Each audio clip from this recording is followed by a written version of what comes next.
Welcome to ESPN's College Football Primetime, served by Applebee's. Tonight in Blacksburg, Virginia, in Lane Stadium, Georgia Tech taking on number 22 Virginia Tech in front of the 80th consecutive sellout crowd at Lane Stadium, one of the greatest and most intimidating venues in all of college football. And here comes one of the great entrances in the game.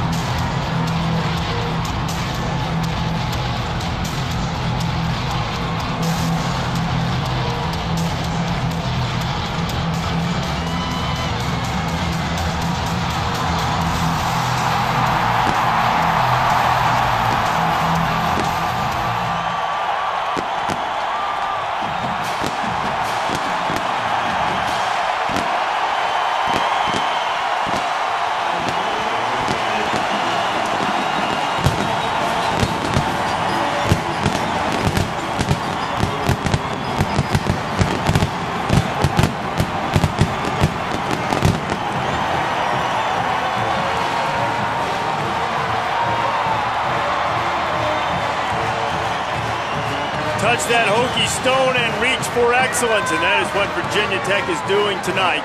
The Hokies lead the ACC Coastal. They have a 2-game lead in the loss column on Georgia Tech. To put it simply, Georgia Tech is playing for its conference life tonight. A loss in this one eliminates any reasonable chance that the Yellow Jackets would have of repeating as ACC champions.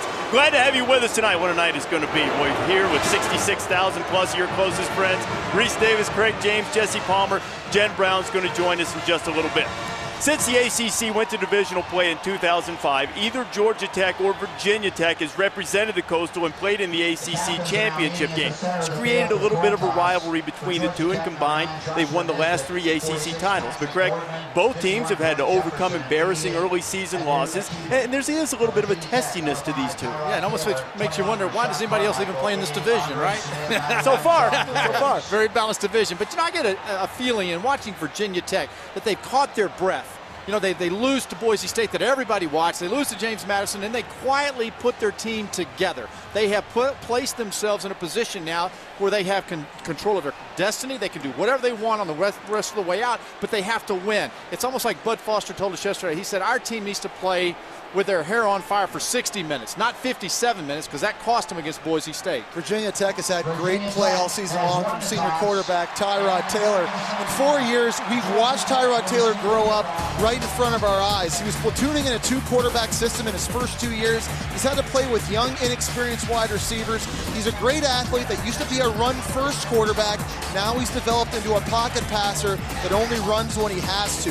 He's made great decisions this season throwing the football. The coaching staff cannot say enough good things about their senior leader, and here he is leading the team on the way to potentially an ACC championship. And as you see, both teams are meeting at midfield. This is part of an initiative from the ACC to show sportsmanship not only in football but across all of the sports in the Atlantic Coast Conference. Now, Georgia Tech is the reigning champions of the ACC, but they're hoping that November will be something they can remember, Jesse, because they probably rather forget some things that have happened earlier. Georgia Tech has been a very inconsistent football team so far this year, and while they lead all offenses, averaging 317 rushing yards per game, they've made a lot of mistakes. They've had to shuffle the lineup on the offensive line a couple times this year. They've been very bad on third down. Quarterback Joshua Nesbitt is only completing 38% of his passes, and because of that, I would argue this has been the most one-dimensional offense we've seen under Paul Johnson at Georgia Tech. Well, one-dimensional has what they've been, really. He's trying to create a better defense. So in the offseason, he hired Al Groh. Paul Johnson felt like Groh could come in here with a 3-4 defense, which is unique to college football. Not a lot of teams do that in the country, and can give them something they could go recruit to. Now, it's going to take time for Al Groh to get his system in place, to get his athletes in place.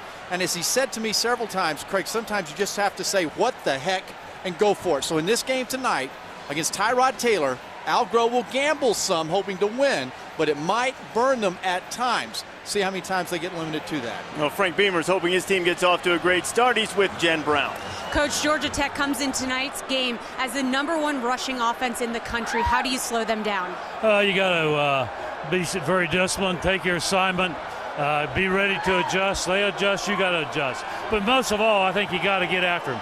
it's going to be an aggressive football game. The winner of the last 3 matchups between your two teams have gone on to win the ACC championship. How important is tonight's game for a win in that title contention? Well, it's a great game here in ACC atmosphere, and they're in our division, and that says it all. All right, thanks, Coach. Thank you. Reese?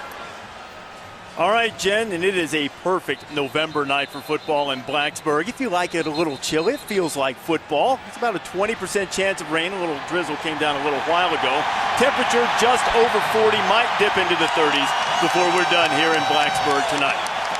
The Hokies won the toss, but they deferred, and Georgia Tech will get the opportunity to get the football first. Georgia Tech last year won the game behind Josh Nesbitt, largely because they controlled the football in the second half with their triple option attack. Back deep to receive the kickoff for Georgia Tech will be B.J. Bostic. He's a freshman from Louisville, Georgia, and Embry Peoples, a junior from Orlando. Set to kick it away for the Hokies will be Justin Meyer. We're about set to go.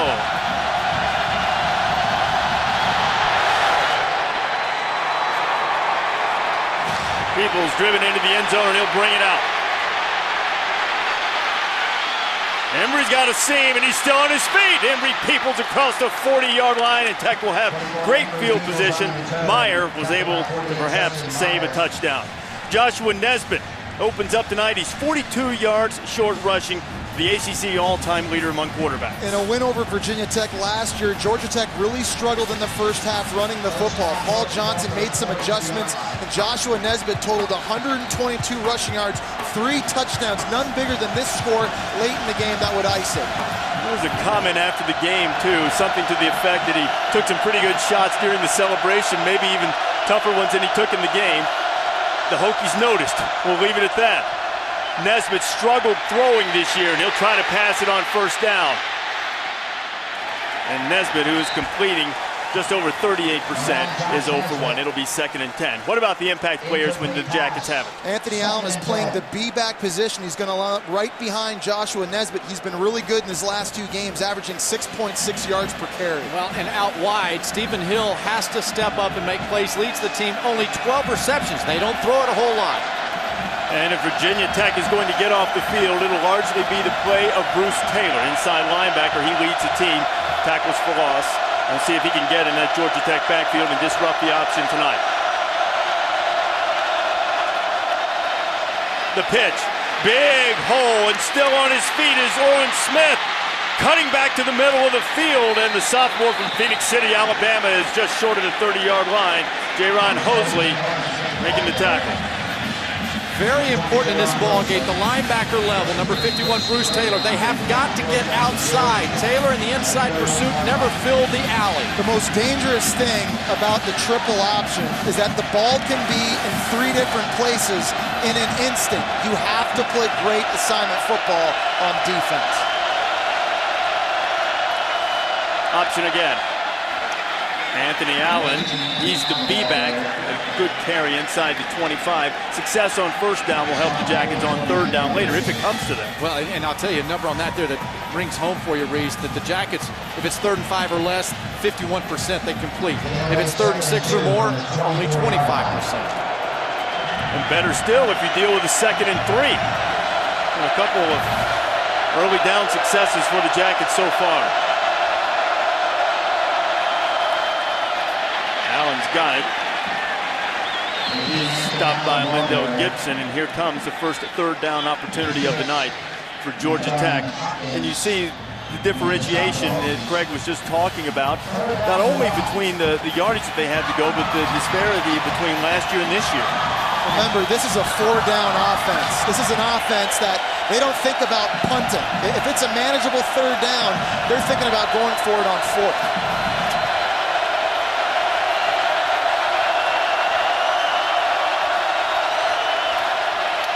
Nesbitt's got the first down. He'll move just into the red zone. Stephen Friday on the stop. That play right there, I think they ran it 1 time against Clemson. I did their game against Clemson the last time, and I thought that was a bread and butter play they needed to run more of in that game. This is an area of the field Georgia Tech has gotten better this year on offense. When they've been inside the red zone, they're scoring almost 91% of the time.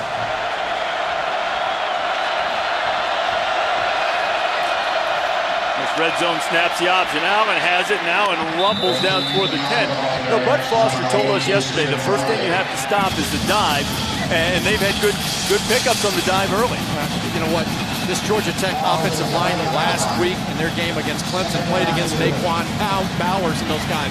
They were beasts up there. Maybe the game slowed down a little bit tonight for them. This defensive line for Virginia Tech only averages 271 pounds, a lot lighter than Clemson. Again to the right. Allen has it again. Allen's got a first down. It'll be first and goal for the Yellow Jackets. Well, you also start thinking about the mindset of a defense. And they know the last time they were on the field in the second half against Georgia Tech, they could not find an answer for them. I think Georgia Tech really, it will make an emphasis, like they do every week, but tonight to possess the football, keep Tyrod Taylor and those weapons on the sideline. Nesbitt on the option. Allen has it again, and he's down to the 1-yard line. And on the subject of time of possession in that game in Atlanta last year, where Virginia Tech came in ranked 4th in the country, the Yellow Jackets held it over 38 minutes. Virginia Tech only had 19 offensive plays in the second half. That cannot repeat itself tonight. It is second down and goal as the Jackets trying to get on the board with the opening drive. Nesbitt will sneak it. No signal yet. He appeared to get into the end zone. And he did. Touchdown, Georgia Tech.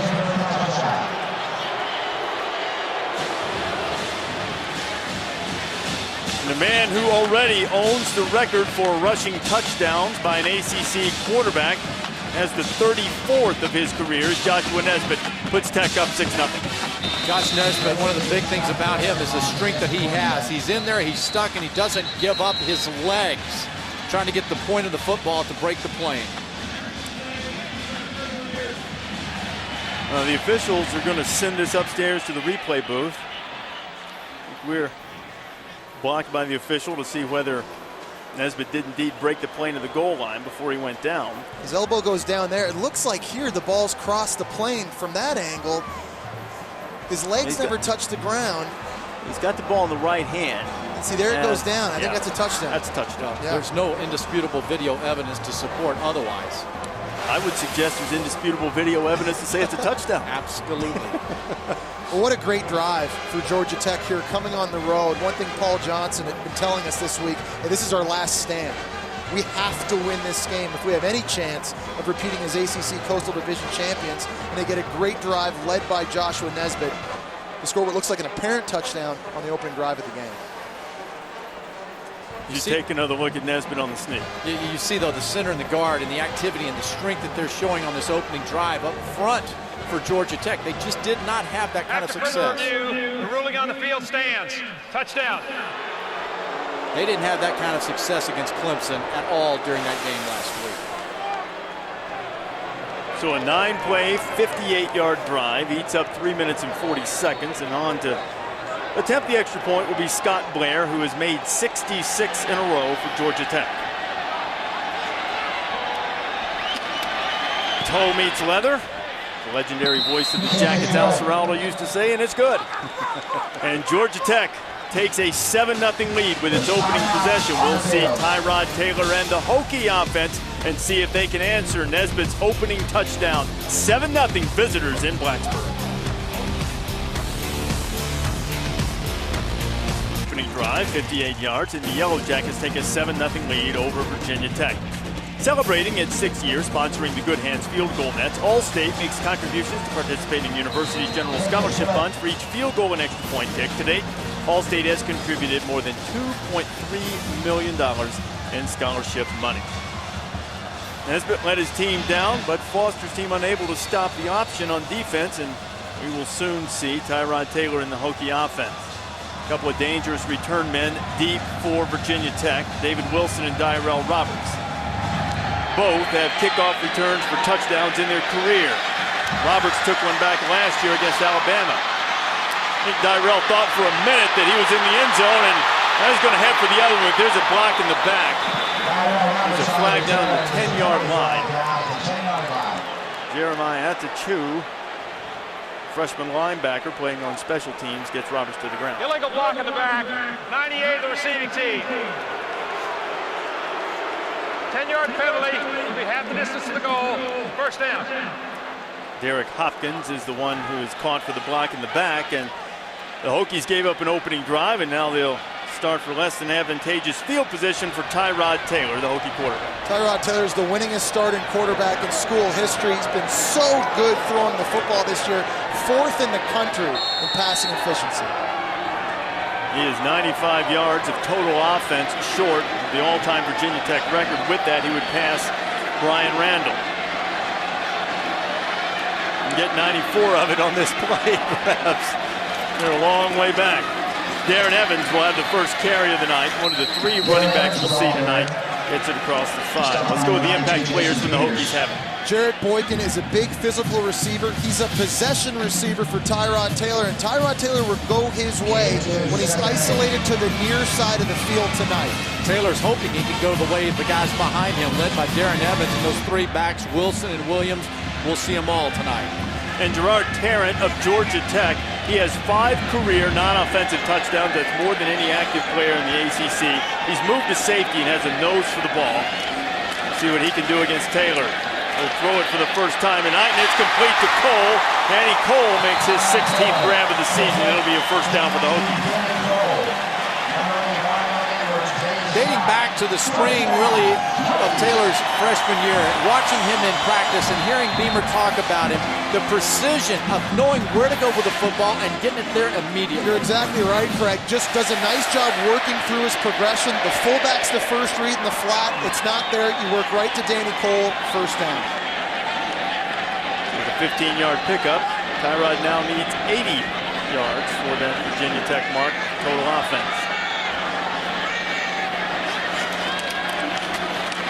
Evans slamming his way across the 25. One thing Virginia Tech wants to do tonight is run the football. Since 1999, Virginia Tech is 106-10 when they outrush their opponents. They're only 10-25 when they are outrushed. That's bad news tonight because you don't expect this team to outrush Georgia Tech. Well, and it's bad news, too, if you're depending on Georgia Tech's rush defense. They're giving up 162 a game on the ground. It's a young defense, and Al Grove's going to get them there, but they will give up some big plays. They want to limit them, though. 3 different backs have had career highs against that defense this season. Again on the ground, Evans has it again. Short gain, it'll bring up the first 3rd down of the night for the Hokies as Dominique Reese and Brad Jefferson made the stop. Remember back in 08 when Evans hit the scene? What he did, he was the 08 sensation and broke the records here before Ryan Williams came along, broke his freshman record. Craig, you and I were here. We watched them set a school record, 253 rushing yards against Maryland on a Thursday night. It was unbelievable. He had 1,265 yards that year, was the MVP of the Orange Bowl, and then blew a knee in preseason practice last year and opened the door for Ryan Williams. Taylor on 3rd down. It's complete for a first down. Big Andre Smith gets up close to the 45. Number 1, Isaiah Johnson, 37, Gerard Tarrant. All right, you want to watch now. Isaiah Johnson, number 1, he's kind of over in the middle. You're going to see the drop that goes into the left side towards the receiver, the left side of the offensive line. Watch number 1. He doesn't quite get to the throwing lane. That's just beautiful. Tyrod Taylor understanding there's an unblocked player running at him. He's got a hot throw. It's his tight end. Again, Tyrod Taylor showing you he's dialed into the offense. That's an added weapon, an added dimension now for the Hokies. Tyrod on play action. Wanted to take a shot, and he threads it into Jarrett Boykin, and Boykin uses those giant hands, 3XL size gloves to snatch it out of the air. Talk about hand strength and high pointing a football.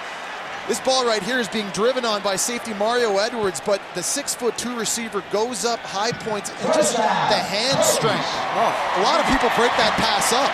You know, now the play before where I was talking about the true freshman Isaiah Johnson not going to the path of the ball where it's going to be, that time's under further review.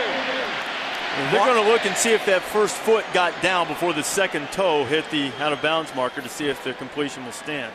But Al Grove's defense and him teaching them, Edwards went to the passing lane. It just was a better play by the receiver, but And I tell you what, you got to have strong hands and focus. Might be a little foot, simultaneous feet down. It may be down on the white chalk. Yeah, it almost looks as if maybe his right leg is the first one to touch. You see how that foot goes down right there? Yeah. And if that's the case, then that's definitely a catch. Yeah. Or sorry, the left foot. The left foot looks like it's the first one down.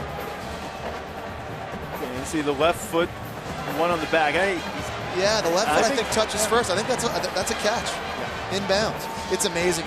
Jared Boykin has 3X receiver gloves, but he's got such thick fingers that they bust the seams in the gloves, and he has to get a new pair almost every week.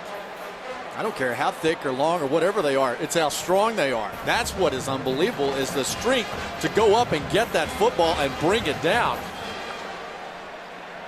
After further review, the ruling on the field stands. First down. So Boykin, who is the Hokies' leading receiver, has his first grab of the night, his 32nd of the year. Got over 500 yards receiving, and Tyrod Taylor is razor sharp out of the gate. Evans still at running back. We've yet to see Ryan Williams or David Wilson tonight. Evans gets inside the 40. One thing Georgia Tech really tried to work on during their bye week was learning how to fit properly in their run game. They have a lot of players that don't necessarily understand how to get after the ball carrier, which ear hole to attack on an opposing blocker to try to set up those walls and the force to cut those creases down for running backs.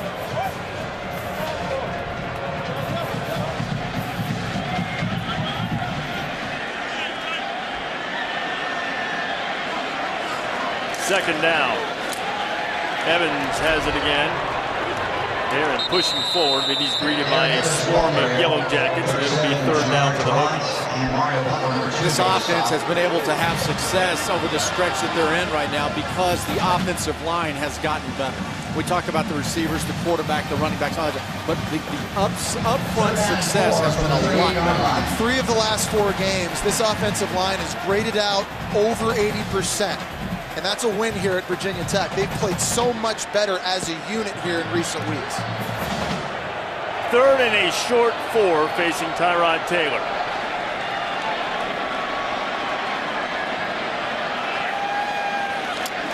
Well, pressure coming. This is where Taylor's dangerous. And he gets rid of it, and Boykin this time can't make the catch, and it'll be 4th down. Mario Butler was on the coverage. Al Groh, we saw right there a dialed-up, different deal. On third down, Al Groh will get creative. He's got that NFL background to him. He's smart. He's going to throw different looks at the quarterback and try to confuse him. Remember, he was a head coach at Virginia for 9 years, so he has a lot of familiarity, having played Virginia Tech all of those 9 years against offensive coordinator Brian Steinspring. Steinspring yesterday was saying third down is Al's baby. He wanted to stay out of that third and long. Georgia Tech defense. It's a nice play on third down. And the Hokies will punt it away, and it'll go into the end zone off the foot of Brian Saunders. And Georgia Tech will have it for the second time tonight. Hokies had all kinds of problems with that option offense the first time. We'll see if they can stop the Jackets when you come back.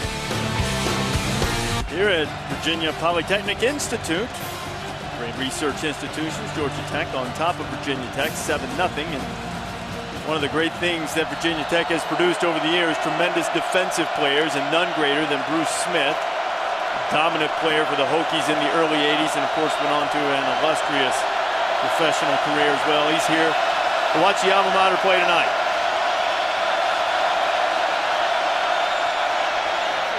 Allen has it on the option. There's a flag in the backfield.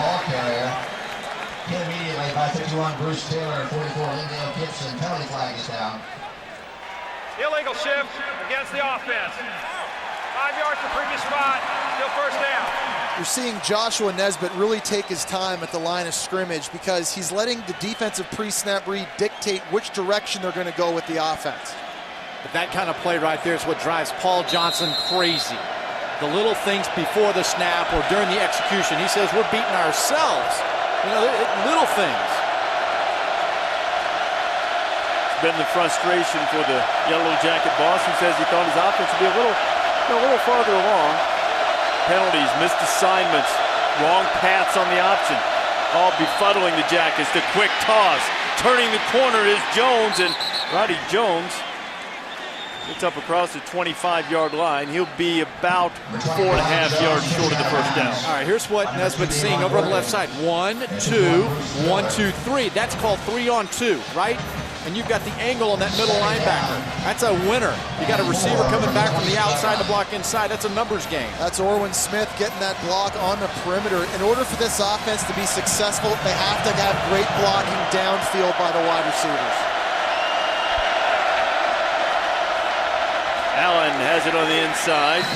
Louisville transfer. Plows up close to the first down. I think he's going to be just a tad short. In this game tonight, Virginia Tech is going to try to have their defensive tackles take care of those dive plays. Then they think they're strong enough at the point of attack to be able to win blocks and make plays against Anthony Allen. Yeah, you and I have watched a lot of film on this over the years. Georgia Tech, it's not just control it. It usually has to mean they have to push back. They have to push them back and make the quarterback bow his route in the backfield. I don't know if they can do that. Get some help from Bruce Smith if it doesn't work soon. Third down. Nesbitt converts, and Josh is in the open field. Joshua Nesbitt. He's should be gone. And is. Hey, I saw Hosley closing. I saw him closing. And with that, there is a new all-time leader in rushing among quarterbacks in the ACC. It is Joshua Nesbitt, and just like that, the Jackets are up 13-0. Well, in the last 2 games against this defense, he has 273 yards rushing and 4 touchdowns. And he does have enough speed once he gets in the open. It just shows that you have to be dialed in as a defense. If one player misses an assignment, it's a home run. Well, you never want to say he's gone in and have him walk down. That's a great one. I can't wait to hear that on replay. Yeah, I imagine it's probably going across the internet as we speak. Honesty at its best. You bet. Well, hey, look, he should have been gone, and he was. Nesbitt with his second touchdown run of the night. 14-0 Yellow Jackets. 71. The Yellow Jackets have rolled in here. They're up 14-0. Perfect execution by Georgia Tech offensively. You're going to see true freshman Kyle Fuller get in the way. That's B-back Anthony Allen able to get the seal block, and that opens the lane up for quarterback Joshua Nesbitt. Following Paul Johnson back to his days at Navy, I believe this is one of the most productive calls that he has in his offense, where the quarterback fakes it to the inside and he follows the guy up in there, and it's a great play. I didn't see it a lot against Clemson. Tonight we've seen it now successful twice. Bud Foster trying to straighten out those defensive assignments as the Hokies will get the ball for the second time tonight. It's Dyrell Roberts on the return. Roberts will get out to the 23. Saturday Night Football continues. Arizona taking on Stanford. Nick Foles supposed to return for the Wildcats and scheduled to against Andrew Luck and the Cardinal. You know, you look at the Cardinal, obviously people have talked about them. Look what Arizona has in front of them. They've got Stanford. 3 weeks later they have Oregon, both road games. You win those, got to put them in the national title discussion at least. Depending on what happens with Oregon, they would beat them. Missouri and Texas Tech, some will see. 8 o'clock Eastern time, 5 on the West Coast. Saturday Night Football on ABC. Ryan Williams is checked in at running back tonight, and Tyrod Taylor going to have to use a timeout before the play clock expires on him. So things not going well in the early moments for the Hokies. Virginia Tech down by 14. Taylor just had to burn a timeout before the play clock expires. Yeah, we're sitting up here and we're trying to figure out what did he see or didn't see down there. It was a basic 3-4 pre-snap alignment. But it shows you again, like you mentioned earlier, you don't see the 3-4 defense a lot. And for Tyrod Taylor and for these offensive linemen, they're going to see a lot of different fronts that they have to figure out quickly to get the play called on time. Taylor started to run, instead throws it to Boykin. Boykin his second catch of the night. He's up close to the 45-yard line, where he's pushed out by former Virginia Tech player Mario Edwards, who transferred to Georgia Tech and now is in his 3rd season as a Yellow Jacket. Tyrod Taylor has over 2,000 yards career-wise rushing the ball. But what I like about him, Jesse, is the fact that his legs set up the defense. It forced them to come up respecting the run. As a freshman or a sophomore, Tyrod Taylor may have just taken off and run this football. But here he is showing you his progression, his evolution, looking downfield for wide open receivers.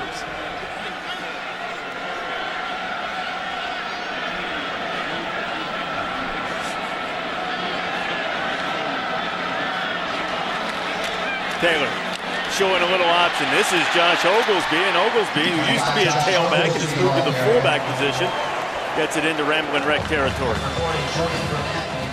You know what, for this offense and this team to get on track, their star guy, Tyrod Taylor, has to get it going. And you see what he's doing this year, 15-3, very impressive. He's thrown 10 touchdown passes this season since throwing his last interception. You want to talk about a guy that's on fire?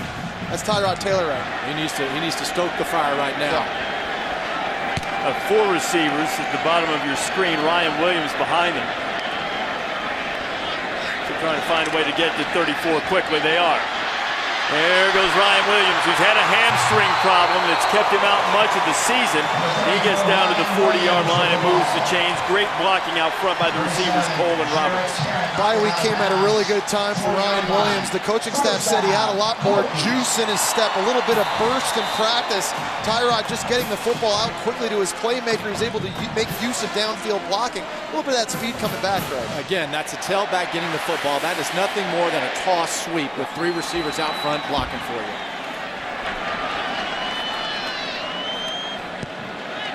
Saw Darren Evans in the first series. Williams getting this one. Play action. Taylor's got an alley and good speed. Tyrod will get inside the 35 and down to the 33. He'll be second and about 3. Georgia Tech defensive coordinator Al Groh compared Tyrod Taylor to Randall Cunningham this week, and with his ability to make things happen with his legs. Al gave you some credit for being a lot younger than you are, too. Now look, Jesse, I know that, hey, Craig, you'll understand this, you and Reese. But Jesse, old guy named Randall Cunningham, even Reese, even Reese would remember Randall Cunningham. Here's Williams, first down. Williams still on his feet. You know, when he lowers his head, his running back idol is Walter Payton. That's why he wears number 34. He's got a little sweetness tattoo. But he even lowers that shoulder head the way Payton did. Let's see if anybody's able to get to his legs. See how the shoulder pads deflect the body and the defender from his legs? And that gets you 2 more yards, if not a completely broken tackle. So key to have Ryan Williams back in the lineup. You see the tattoo here, Little Sweetness 34, someone he idolized growing up as a kid. Last year set an ACC record with 22 total touchdowns as a freshman. And over 1,600 yards. He has it again. Williams inside the 20 and down to the 15. He'll be very close to a first down. We haven't even mentioned the third back in this rotation, David Wilson. They got a lot of good ones. And with Williams hot, watch the patience. A block up front, there's another block. He sets his blocks up, going down the field, vision. Offensive coordinator Brian Steinspring told us they wanted to get him going in the second drive of the game. Try to get him involved, and you can see why. He brings a different pace to this offense. Williams again. Not much this time. I can tell you as a former runner that you don't have your legs back completely. Wow, he's been messing with that hamstring. So, you know, I know, hey, 2 or 3, get him out of there, get a fresh back in there, and let somebody else go. And right on cue, Craig, David Wilson coming into the game. He's been on the kickoff return team. We haven't seen David on offense. As fast as all 3 of these guys are, Wilson is the burner among the 3 running backs, an explosive player they can use in a variety of ways, and he's in the backfield with Taylor now.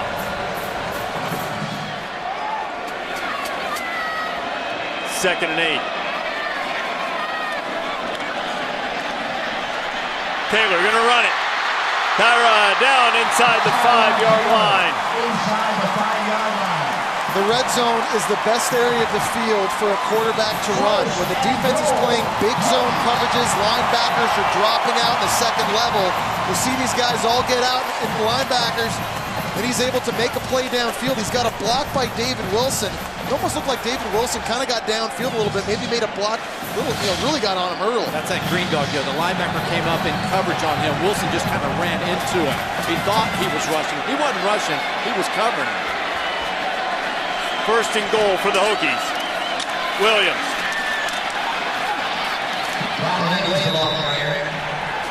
He'll pick up about 1, and when the second quarter starts, Virginia Tech will be trying to pay off the drive and cut Georgia Tech's lead in half. A very productive opening 15 minutes for the Ramblin' Wreck. They're on top by 2 touchdowns.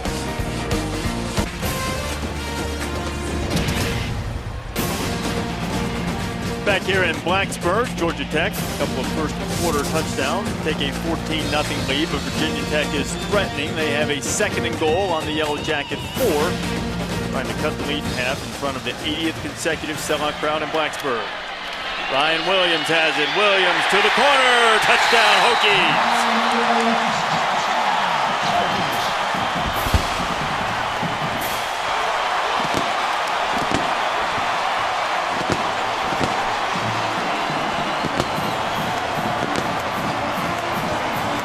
Ryan Williams, who had 21 rushing touchdowns last year as a freshman, just his 5th because of that troublesome hamstring, but he was huge on that drive. Virginia Tech an extra point away from cutting the Yellow Jacket lead in half.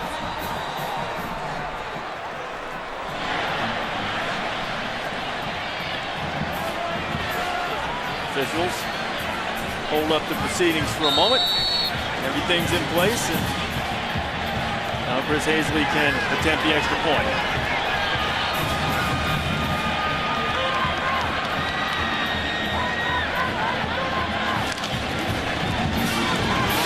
Hazley boots it through, and Virginia Tech's offense is alive and right back in it. 10 plays, 77 yards. Ryan Williams finishing it off with his 28th career touchdown in this, his 18th game. And hold on, everybody, we might have a shootout in the ACC again. Darren Evans has played very well recently, but now it's a 1-2 punch again with Ryan Williams apparently healthy and scoring a touchdown, Craig. All right, out of the timeout, Virginia Tech immediately ran to the line of scrimmage, tied in to the left, only 3 defenders to the left. Georgia Tech was late getting matched up. They used the quick count. We saw the cornerback Mario Butler come screaming down the line of scrimmage. Wide receiver Danny Cole able to shield him off inside. That made it an easy touchdown run for Ryan Williams. Georgia Tech, which has not been stopped tonight. 2 possessions, 2 touchdowns in the first quarter. We'll get it for the first time here in the second quarter.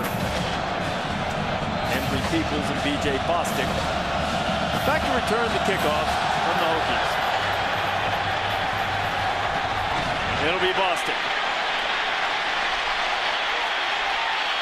Well, B.J. had a little alley to get across the 25-yard line as we check in with John Saunders.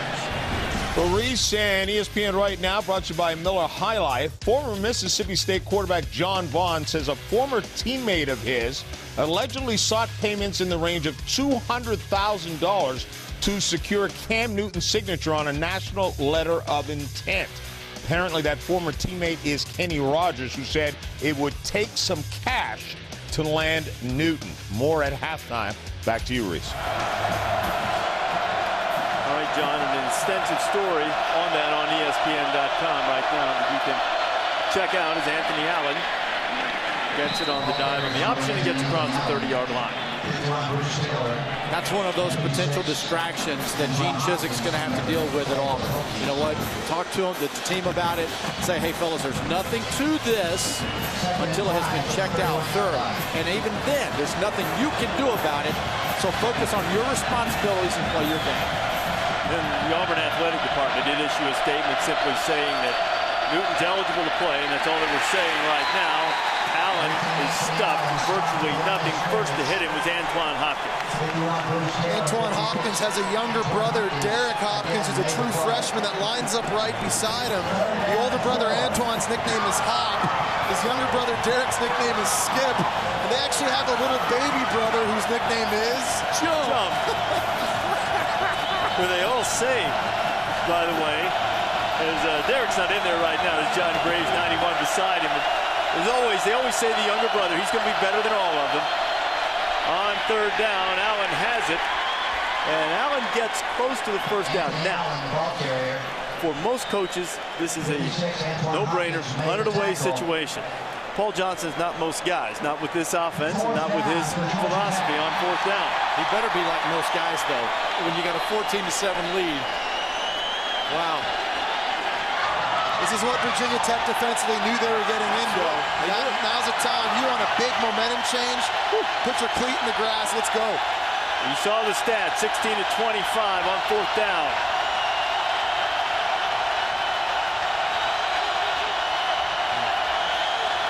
He's trying to draw them off sides. Johnson likes to gamble, but with the lead right now, you don't want to turn the momentum. Not a way to be a regular guy, a normal guy.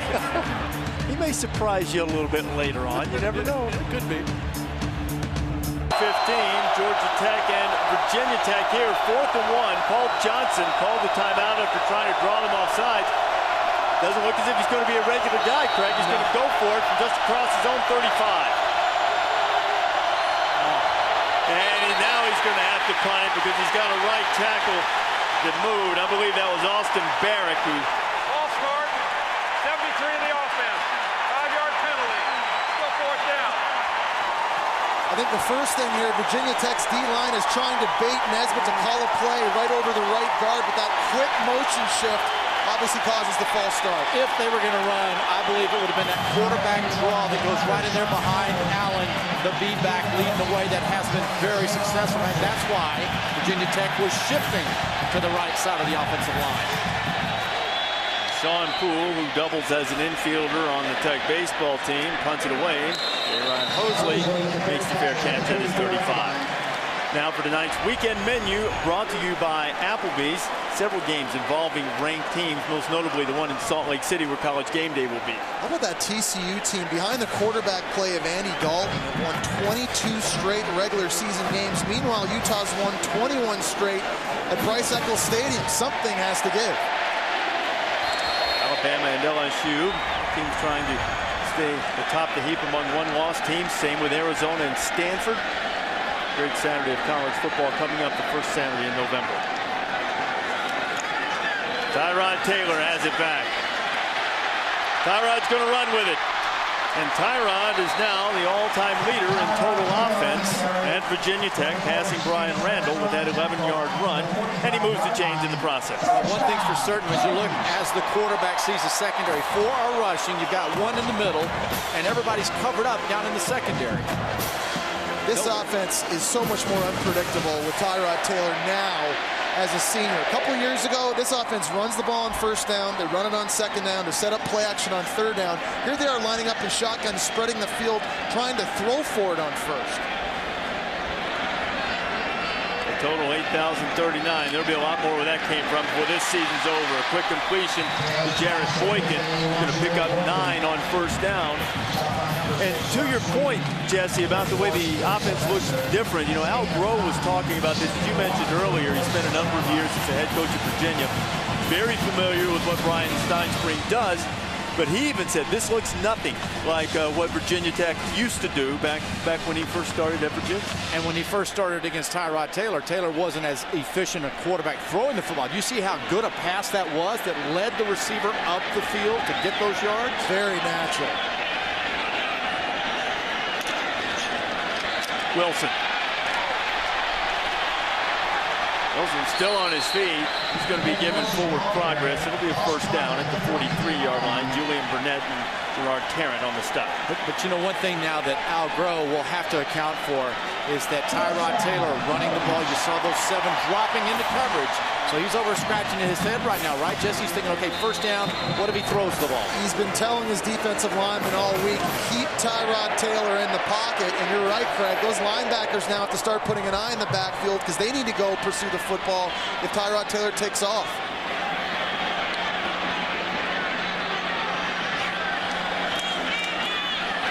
Pick up the pressure. Oglesby has the catch. He'll be marked out of bounds just about the 36-yard line. No, this is a work in progress defensively for Georgia Tech. They're running a brand new scheme, a 3-4 defense.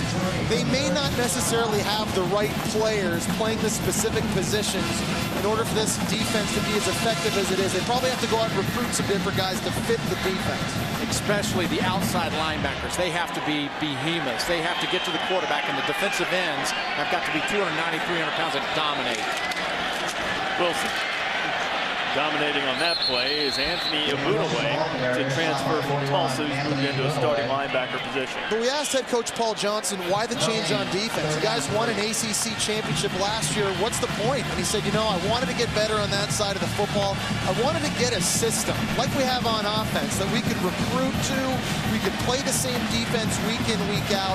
This is a direction he wanted to go. And he gets a guy in Al Grove who used to be ACC head coach of the year twice. So you get all that added experience. I think it was a great hire.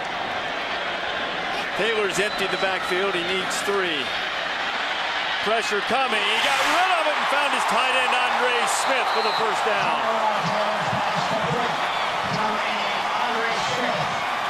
Julian Burnett was all over Taylor. Taylor's a little slow getting up. All right, Julian Burnett is the 4th guy who will come on this rush. So it's coming from a different angle. And he's smarter than the Virginia Tech offensive line. But he's not as good as Tyrod Taylor. Greg Nozal, the left guard, was late trying to get to Burnett. They say Tyrod Taylor is a monster in the weight room, very strong. You see the strength, able to keep on his feet, deliver that football. Been a monster throwing it. He's hit 8 of his first 9. First and 10 for the Hokies. Wilson, explosive speed. Wilson into the secondary. He'll get down to the 10. It'll be another first down for the Hokies. Okay, did you see that ignition? Did number 4 Wilson take off? 15 plays of 20 or more, and I mean, he gets through that hole in a second. He's been clocked at 4.29 in the 40-yard dash. And center Bo Warren did a nice job climbing up to the second level to get a hat on the linebacker. Wilson's got it again. He knocked down. And speaking of getting to the second level, that's something that Wilson did sort of famously or infamously here on campus at Virginia Tech. One night he's walking by the basketball arena, Castle Coliseum, and there are some cement arches that lead to the roof, and the incline is ridiculously steep close to the bottom. And Wilson decided he'd just see if he could run to the top. and he did. And there is, although there is Castle Coliseum, and those arches sent him up there. Well, it wasn't smart to do it, nor smart to tell about it. No, he's got phone video evidence that he did it. He didn't think anyone would believe him. Here's Taylor on second down. Tyrod throwing to the end zone. It's incomplete. He was looking for Danny Cole. It'll bring up 3rd down. You know who I think he was looking for immediately is his tight end, Andre Smith. 4 of Smith's 11 receptions now have gone for touchdowns. A favorite target for Tyrod Taylor, that big athletic tight end in the red zone. We saw last week NC State quarterback Russell Wilson do a lot of damage running the football in the red zone. You've already seen Tyrod Taylor do it in the first quarter. This defense has to be accountable for him. And Georgia Tech going to use a timeout. Georgia Tech. That's their second charge timeout of the half. 30-second timeout. Media timeout. Any kind of timeout you can think of. Just about 30 seconds away from a 3rd and goal play. We'll see if Beamer and the Hokies can tie it up.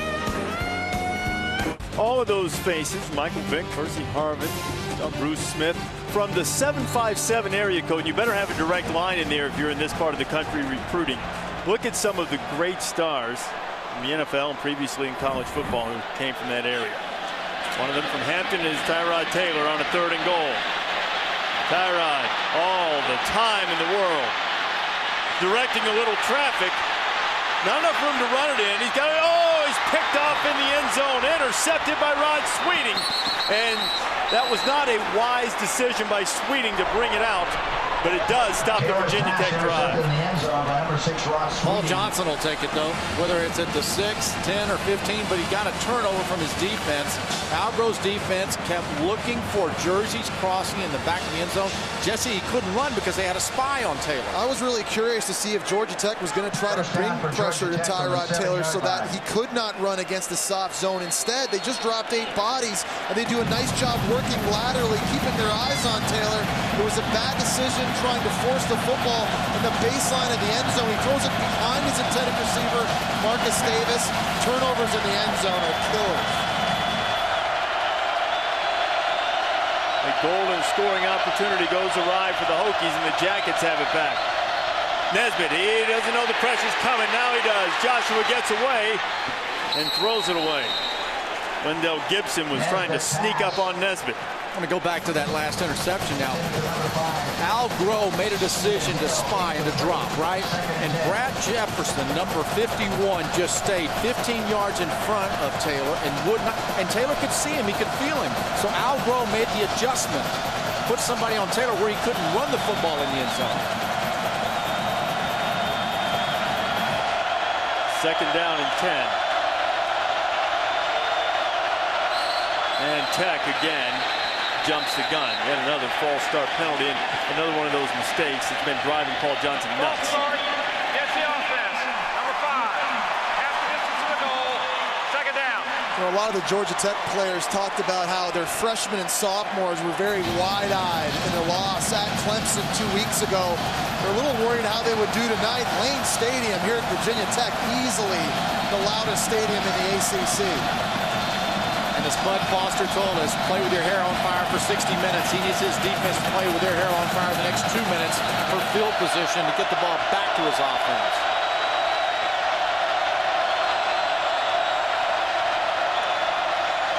Quarterback draw. Nesbitt, who went 71 for a touchdown, lowers his shoulder and gets some breathing room before Davon Morgan stops him just short of the 15-yard line. It's the second time tonight we've seen a designed run by Josh Nesbitt to get the ball downfield. You see here, Davon Morgan looks like that right shoulder, which he hit Joshua Nesbitt with. Yeah, it's hurting him a little bit right now. Joshua Nesbitt is a strong, powerful guy at 220 near pounds. And yeah, yes, Morgan just takes it all on that right shoulder. One thing head coach Paul Johnson always says about his quarterback is he's really tough. Can break a lot of tackles, does not go down easily. As you see here, Will Jackson's leaving the field. Yeah. Freshman guard from Knoxville, Tennessee. And, you know, this has become a testy rivalry. You can expect some licks being passed, and we've seen it so far tonight. So a testy freshman comes in at left guard. Jay Finch to replace a testy freshman. James Hopper, freshman, also went on defense in place of Morgan, who left the game. Third down. Nesbitt sacked. Bruce Taylor got it.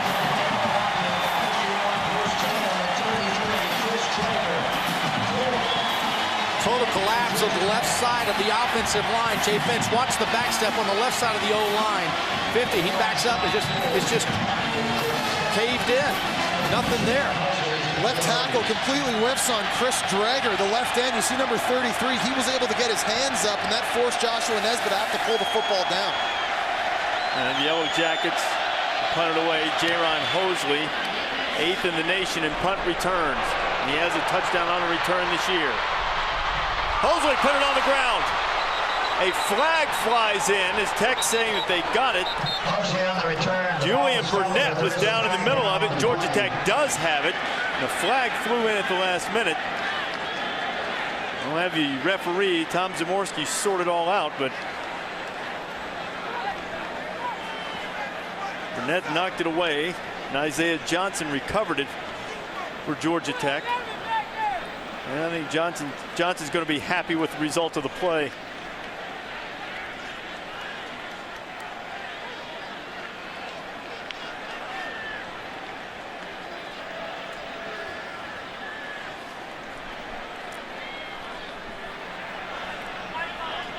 Illegal block in the back. Number 11, the receiving team. The penalties decline. It's first down. So 2 turnovers in a 5-play span for Virginia Tech, and Georgia Tech out of the hole and in Virginia Tech territory. Beamer ball not working tonight for Virginia Tech. The opening kickoff return by Georgia Tech to midfield gave them great field position, as which they went in to score. You have a defense with an interception for Georgia Tech, and now this. They don't have the change set. They got the change going in the wrong direction on the far side as Anthony Allen gets down across the 45. It was really hard for Virginia Tech to try to get prepared to play this triple option style of offense. They said their scout team was giving good looks, but they didn't get great speed from the scout team looks. They had to bring tight ends in to play tackle and try to isolate, try to get that close to look as possible for defensive coordinator Bud Foster.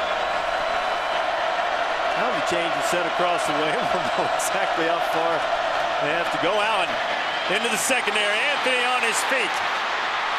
Anthony Allen inside the 10-yard line, and Georgia Tech's knocking on the door again. 33 yards on the pickup. All right, let's watch how this perfection works. Watch the right guard block down. Watch how it caves and it gives them the line of scrimmage to where he can run. Fullback gets in there. It all started with the right guard. Boom. And that fullback inside tonight 3 times now. Nice run. You see the tackle able to get up to the second level, get a block on that middle linebacker. Virginia Tech needs an answer for that dive play.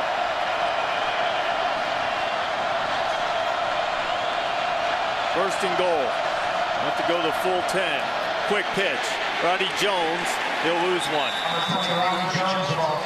Jesse made the comment about how Virginia Tech tried to work with speed in practice. I did the Maryland Navy game early in the season, and against that option, Maryland's coaching staff, they didn't use a football in practice for their scout team that week. They said they were going to run without a ball because they could play faster, trying to simulate the speed of the option offenses. I think the biggest misconception of this triple option is that there's no big plays because you don't throw the ball deep downfield, you don't get big plays. We've seen a lot on the ground tonight from Georgia Tech. Nesbitt.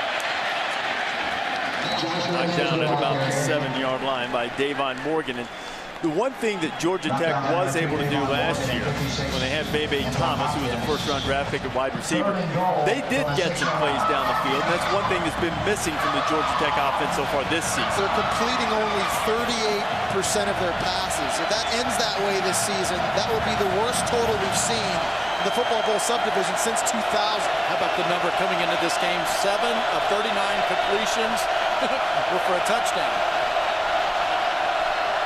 Third and goal. Fake that toss. Nesbitt going to throw it. He is intercepted. Davon Morgan.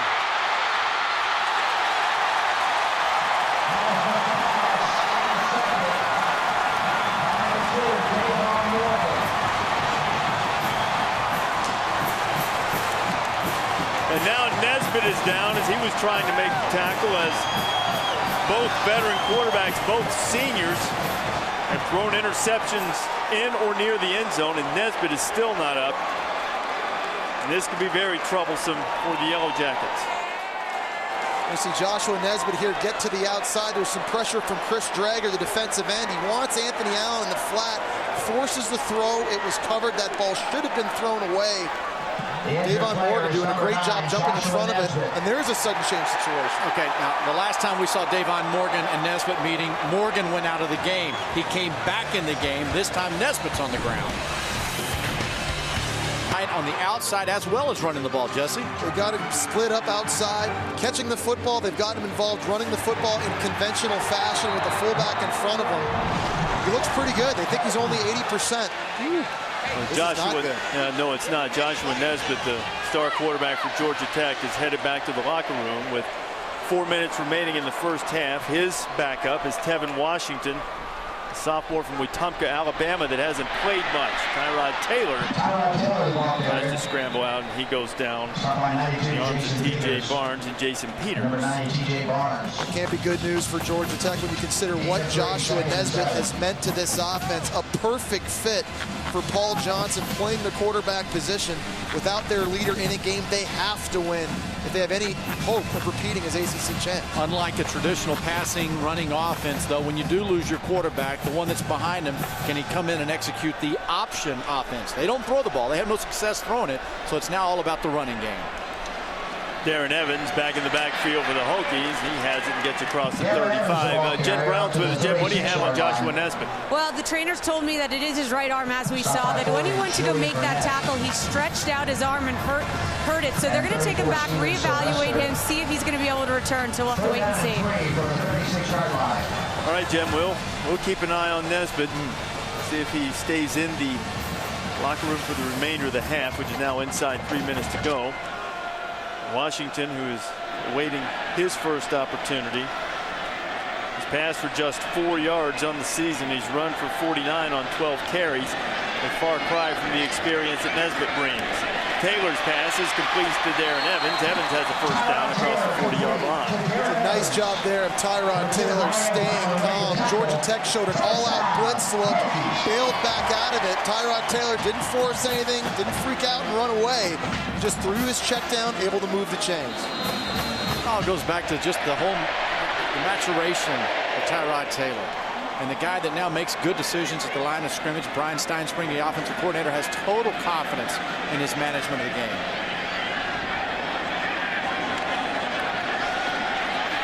Taylor has an alley to run, but he wants to stay behind the line of scrimmage, and Tyrod waited too long. Jason Peters got him from behind. Well, Saturday afternoon, LaMichael James and the Ducks host Washington, who will be without Jake Locker as the Ducks try to maintain their position as the new #1 team in the BCS standings. And Joe Paterno goes for win number 400 as the Nittany Lions host Northwestern. College football presented by Kay Jewelers. It's on ABC or ESPN2 at 3:30 Eastern Time. Some of you will see Nebraska, Iowa State, North Carolina, and Florida State. You can find your game on ESPN.com. Just search maps. Pressure coming. Here's a hold on the right side. No flag as of yet. Taylor scrambles out, and this time does just throw it into the sideline. But Warren probably fortunate that he didn't get nabbed for grabbing. Absolutely. Protect defender. But you know what? Now the previous play, Jesse, we'd seen that Al Groh's defense showed it, backed out of it. That time they showed it and they brought it. And it's really changing the looks in the head of Tyrod Taylor. It's the chess match going on between Al Groh and Brian Steinspring, trying to keep Tyrod Taylor in this offensive line off balance. And Craig, I think you and I would both argue they've done a very good job of that tonight. Yeah, I agree. Steinspring does not look pleased by what he sees going on beneath him. 3rd and 10. They'll dump it to Boykin. Boykin will not get close to the first down. Excellent coverage by the Yellow Jackets. Isaiah Johnson was there. That is a huge stop for this Georgia Tech defense, able to stop the bleeding, so to speak, considering the momentum shift after the interception by Joshua Nesbitt deep down into Virginia Tech territory. And when you really step back and look at this deal, this is an offense. Virginia Tech in their last 4 games averaging 483 total offense, 40 points a game, and here they are with 7 going in at half. Great job by Al Groh's defense. To rain on the parade, but those games were against Wake Forest, Duke, Central Michigan. The only ranked team was NC State. 4 games. You like how he's following my lead of raining on the parades? They never let the facts get in the way of a good graphic. Gerard Tarrant. Tarrant, a dangerous punt return man, but the Hokies have him covered up. There to make the tackle is Alonzo Tweedy as we check in with John Saunders. You see Dr. Lou get some big air as opposed to big air time. Tech's going to keep it on the ground, and with Tevin Washington in at quarterback after Joshua Nesbitt returned to the locker room, being injured after the interception. Paul Johnson might be happy to let this clock run out. Although I'd say this, I'd like to get another snap in case Washington has to do something. Get one more snap under your belt in case you got to play the second half. Well, you also don't want to risk him turning around, faking the wrong way, or getting a missed handoff. The ball's on the ground. He's a guy that hasn't played that much in real game time yet. Here he is on the road, hostile environment. Go in, take the lead, get him prepped for the second half. Oh boy, one snap under his belt. I'd sure like to do something else. You think Jesse's old enough to remember Joe Pisarcik and trying to give it to Larry Csonka? Yeah. Herm Edwards picked that thing up and went and scored. Thank you, Reese. Thank you. That's my case. Very even in terms of yardage. Virginia Tech has controlled in time of possession. Jen Brown's with Frank Beamer.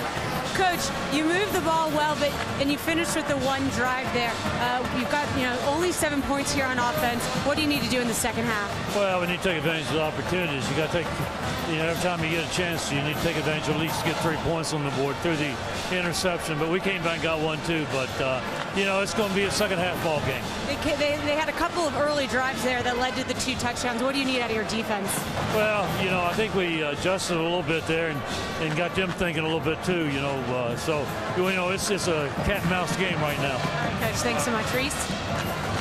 All right, Jen. Virginia Tech and Georgia Tech. Since the ACC went to divisional play, one of them's made the ACC title game. The Jackets have a 14-7 lead. Joshua Nesbitt going 71.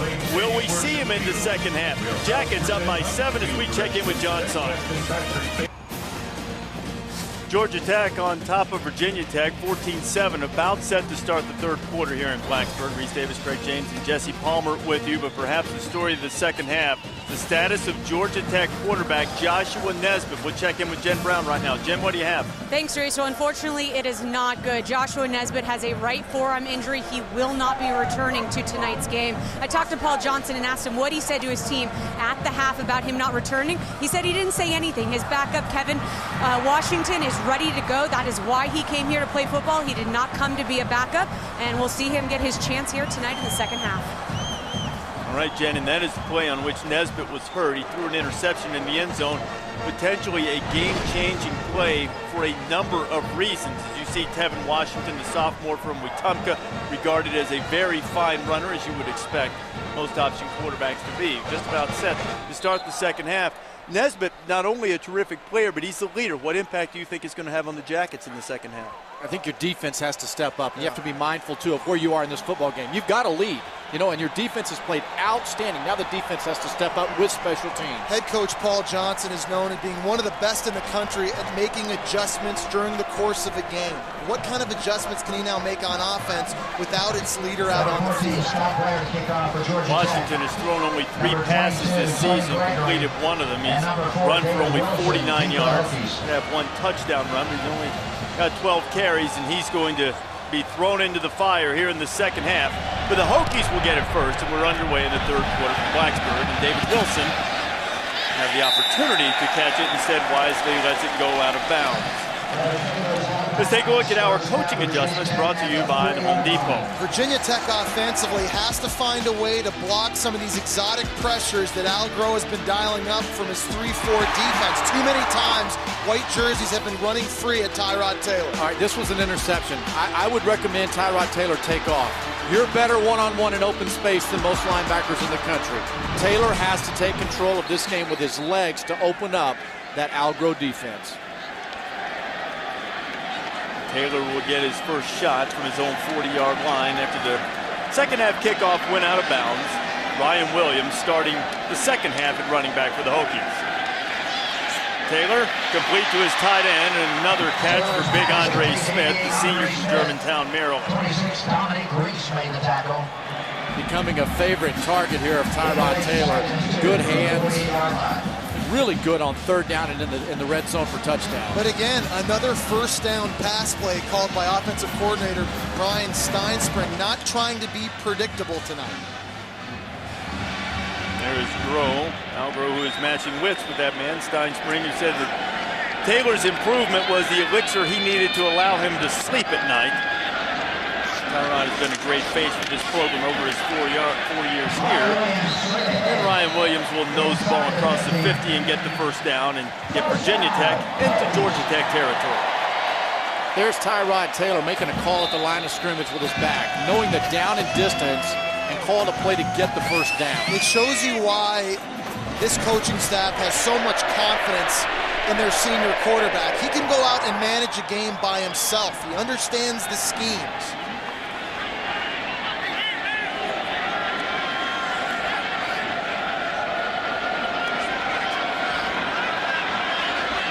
Taylor making adjustments. Williams cuts it back. Williams almost ran through an arm tackle, but got him just enough cloth getting him down. Gerard Tarrant is on the tackle along with Ijon Cross. All right, so here's the cat and mouse game now. Tyrod Taylor sitting in the backfield. He's waiting on those safeties to walk up. When the safety number 8 walks up and stays back far enough to run the football, it's a play that he designs. He runs the call there. How about the open field tackle by Gerard Tarrant there? He played cornerback the last 2 years. They moved him to safety to take advantage of his ball skills and his ability to find the football, but he's not afraid to get physical. It shows his ability to run up and make a play. On second down, Taylor again, plenty of time. He's going to take a shot. He had Roberts out there. He couldn't hook up with Dyrell, 3rd and 8. Taylor's pass intended for number 11, Roberts. Jesse, Tyrod Taylor's a good passer, but when you drop 8 into coverage, Reese, that's opening up in college football the ability for a running quarterback to take off and go down and hurt a defense. You're thinking you should be more aggressive with his feet. I do. At least leave yourself 3rd and 2 or 3 instead of 3rd and 8. Taylor just missed the home run ball. Roberts appeared to have his man beat. Tyrod overshot him by just a bit. Now he'll need 8. Keep the drive alive. Screen to Williams. He's hitting the backfield, and an excellent play by Dominique Reese, who's made a pair of them here in the opening drive of the 3rd quarter. I'm watching the freshman, Jesse. How about you? Number 45, Jeremiah Adeochu. Yeah. Did you see him? He was starting to rush, and he read screen and got back out there and took away the cutback. It's a new defense. We keep talking about this 3-4 scheme. These guys don't have a lot of experience in it, but you can't deny the athleticism on this Georgia Tech side. That's how you protect a quarterback who's out of the game. Come out in the second half and open up like that. Brian Saunders onto the lane. Gerard Tarrant makes the fair catch from inside his 15. And we'll see Kevin Washington momentarily. We're going to see more from the NASCAR guys. Only 3 races remaining to decide the Sprint Cup Championship. Jimmy Johnson, Denny Hamlin, Kevin Harvick locked in the closest battle in chase history. This driver's going to be able to separate themselves. The chase for the NASCAR Sprint Cup continues in Texas Sunday at 3 Eastern on ESPN. Coverage starts with NASCAR Countdown at 2. Telecast presented by GoDaddy.com. And here is Kevin Washington. He'll have to go in the second half to Georgia Tech. Washington gives it off to Anthony Allen. You know, it's really interesting. Craig, you had mentioned it in the first half. You know, Tevin Washington now in the game without the game reps. They're not going to ask him to throw and win this game, but he still has to make the right decisions at the line of scrimmage, pre-snap, directing which way the play goes. He's got to make the right handoff reads. He's got to earn the respect of Virginia Tech's defense at some point by pulling the ball and doing something with his legs. The pitch is a little behind him. An excellent catch by Roddy Jones. Jones up close to midfield. He'll be stopped just short of midfield by Anton Exum and Rock Carmichael. That's how you can gain the respect quickly of Virginia Tech and Bud Foster. Ball has got to come out really quick. They force the issue. Pitch is there. You know, I'm sitting there watching Lindell Gibson, middle linebacker. He had a chance to tackle the quarterback. Did you see him? He just kind of broke down right in front of him. How many times you and I watch game film of this and you see people against the option just get stuck in no man's land? They freeze up. That was the 4th run of 20 or more yards tonight. Tech leads the nation in that category, but this time Orwin Smith, who had one of those 20-plus yard runs earlier, stopped just short of the 50. You know, I think one of the stresses that this option offense puts on defense is the fact that playing defense, you can't play too fast. You have to see where the ball is. If you play too fast, you risk running right by the football. And that time, you just saw the linebacker, he wasn't playing fast enough. But danged if you do, danged if you don't. If you get caught watching too much, you get flat-footed, right? Washington left it with Anthony Allen, who gets it just into Virginia Tech territory as we go down to the sidelines and Jen Brown. Guys, the bad news doesn't end with Nesbitt. Georgia Tech's offensive lineman Will Jackson, we saw go out there in the second quarter. He has not returned. He is questionable. He's injured both of his shoulders, and as you can see, they've got a freshman, Jay Finch, in right now backing him up. So we'll see if he returns later in the game.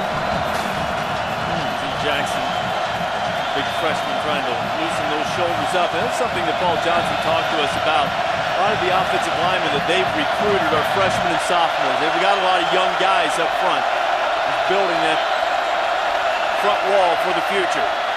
Washington left it with Anthony Allen on the option, and now it's going to be 4th down. And with Joshua Nesbitt, I think this is where Paul Johnson would go for. Let's see what he does with Tevin Washington. Craig, you and I were watching that last handoff. It almost looked like Tevin Washington wanted to keep the football late. I thought the football maybe came out on the ground. That's what we're talking about. The timing might not be there now with the backup quarterback and all these handoff meshes. And here we are, monster 4th down. Georgia Tech a 7-point lead, 4th and 2. This is their MO, this is what they do, and Allen has the first down and move the chains. Down to the 41-yard line, that's the first Jesse, down. to your point, that mesh doesn't look quite the same right now. Well, there's no meshing or thinking or anything on this here. He's giving it to the fullback, and that is power football up the middle. And how about that? Jay Finch on the left guard, the center doing his job, Sean Bedford. You know, this offensive line came to play tonight. The right guard, Omaregi Uzi, did a great job with power off the line of scrimmage. The majority of their damage has come up the middle of the field. The flag's going to be, looks like Allen leaned forward from his B-back position as Paul Johnson calls the fullback.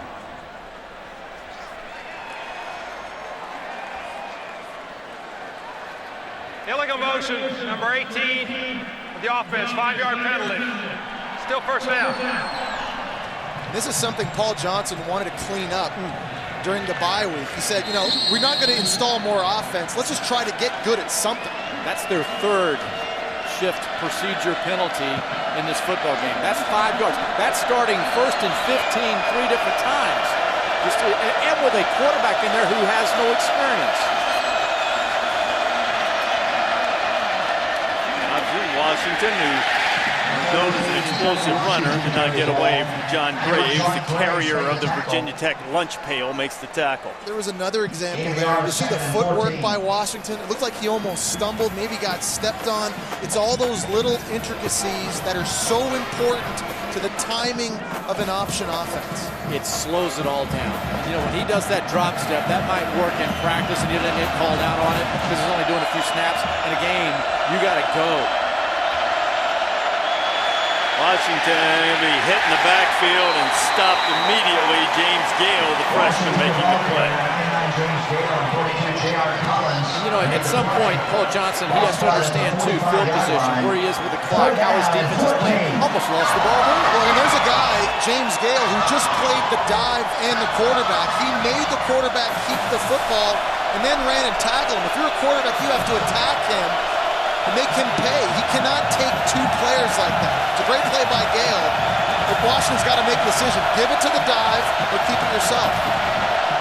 A little shot of that lunch pail, the Hokie defense, that's their symbol. They need to go to work here as flags fly again. Ball start, 77 offense.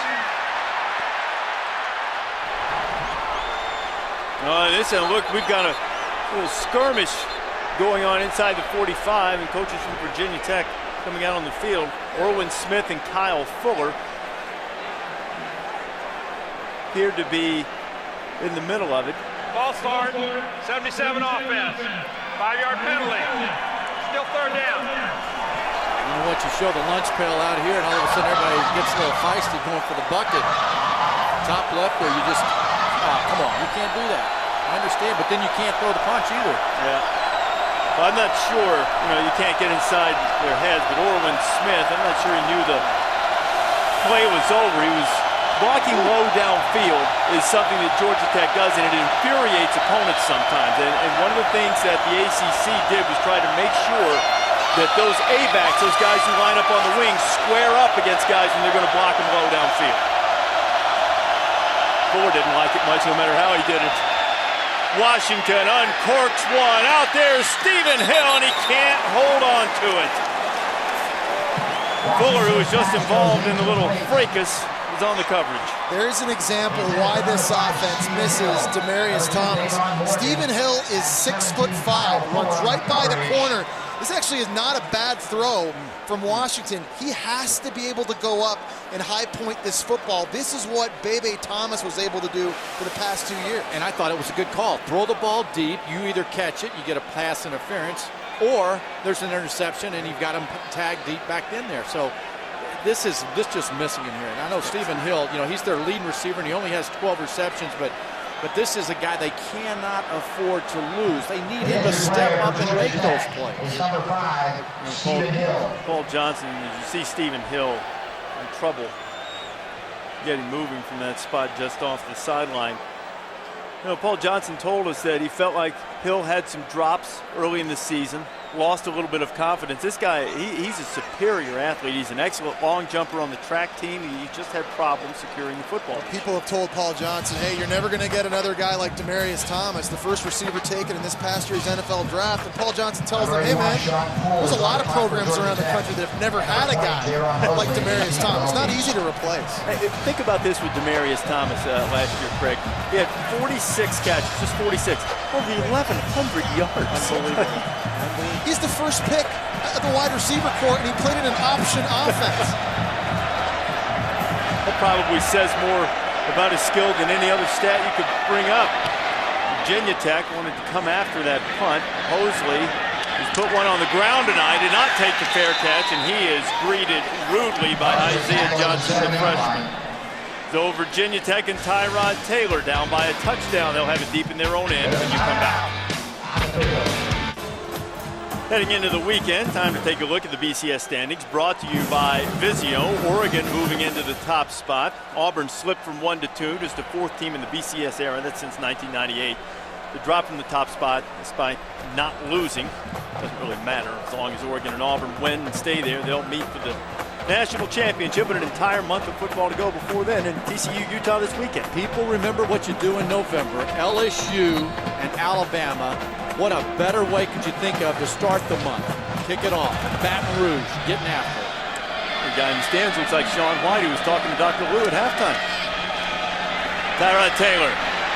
Now he's going to pull it down the way you want him to, Craig, and then he takes a big hit as he gets out to about the 18-yard line. You have to do that. Now, this is a guy who's won 81% of his games underneath Frank Beamer. That's the winningest coach under Beamer. That's saying a ton right there. This is a great athlete, a superior athlete who can get it done with his legs and give them second and short. They have to make this defense respect him. And he has the ability, like you mentioned, Craig, to take games over. He did it last year in a monster win late in the 4th quarter against Nebraska here at home.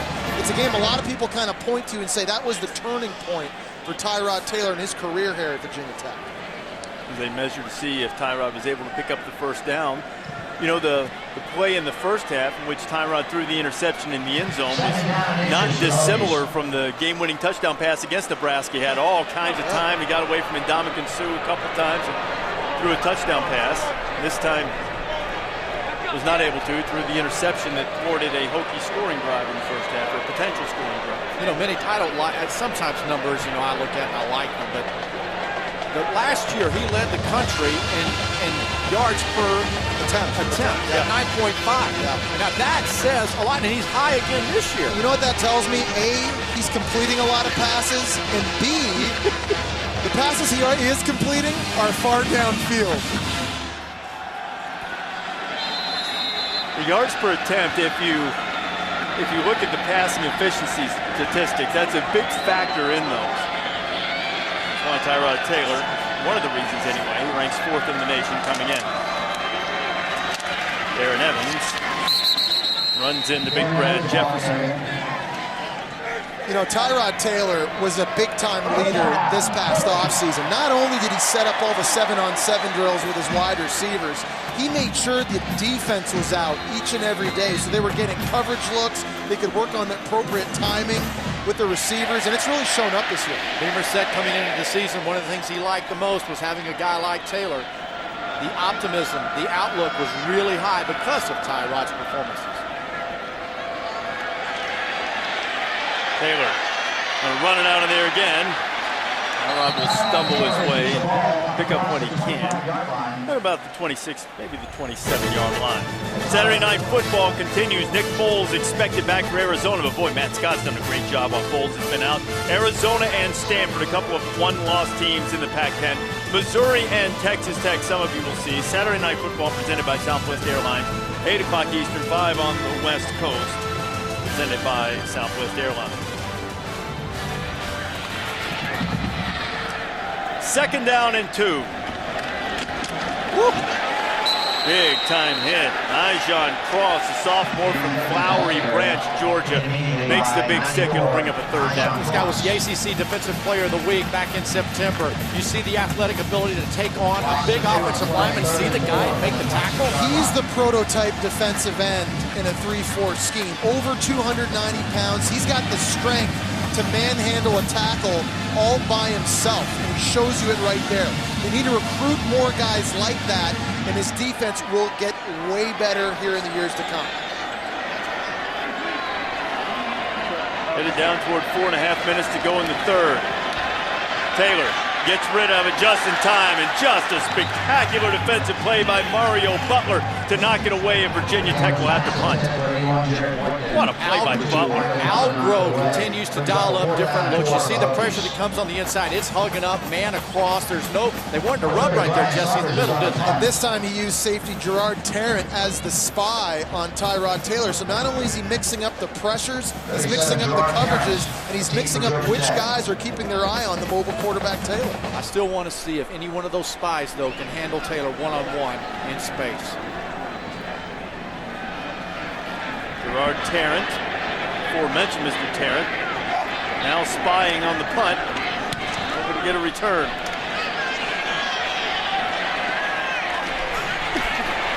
Tarrant catches it, and he is snowed under by a host of Hokies. No Joshua Nesbitt. Here's Tevin Washington. He'll try to get the Yellow Jacket offense going when you come back. A little R&R for our great Thursday night crew that went bowling last night. You saw Trigger, TJ, and Kevin, and then Michael Allen, our news producer, who was going for 3 strikes in a row. Didn't get that, but he did have the high score. And there's Michael. He had a 191.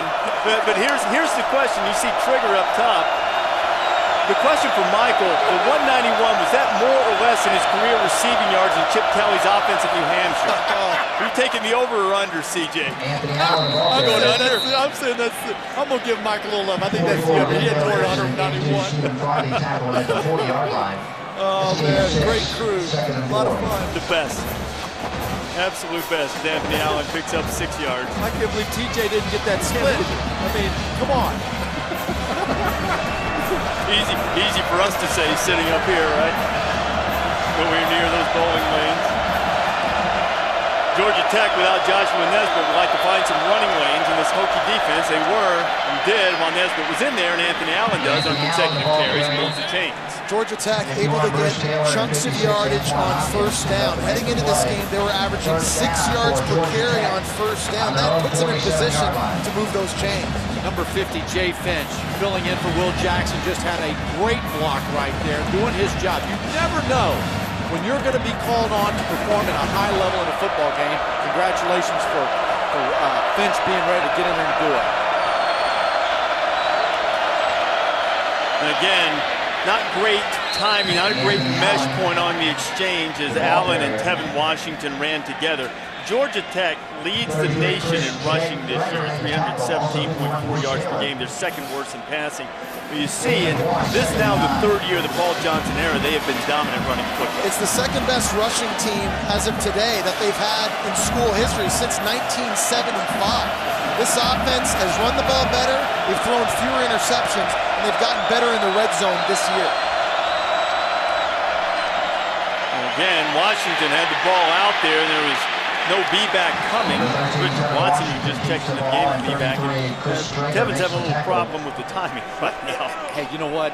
It's understandable. Exactly. In this offense, it takes forever. He's waiting on the B-back to get there. The ball's out there. He's trying to read and see what's going on. Everything's off just a little bit, but the game speeds up. This isn't practice.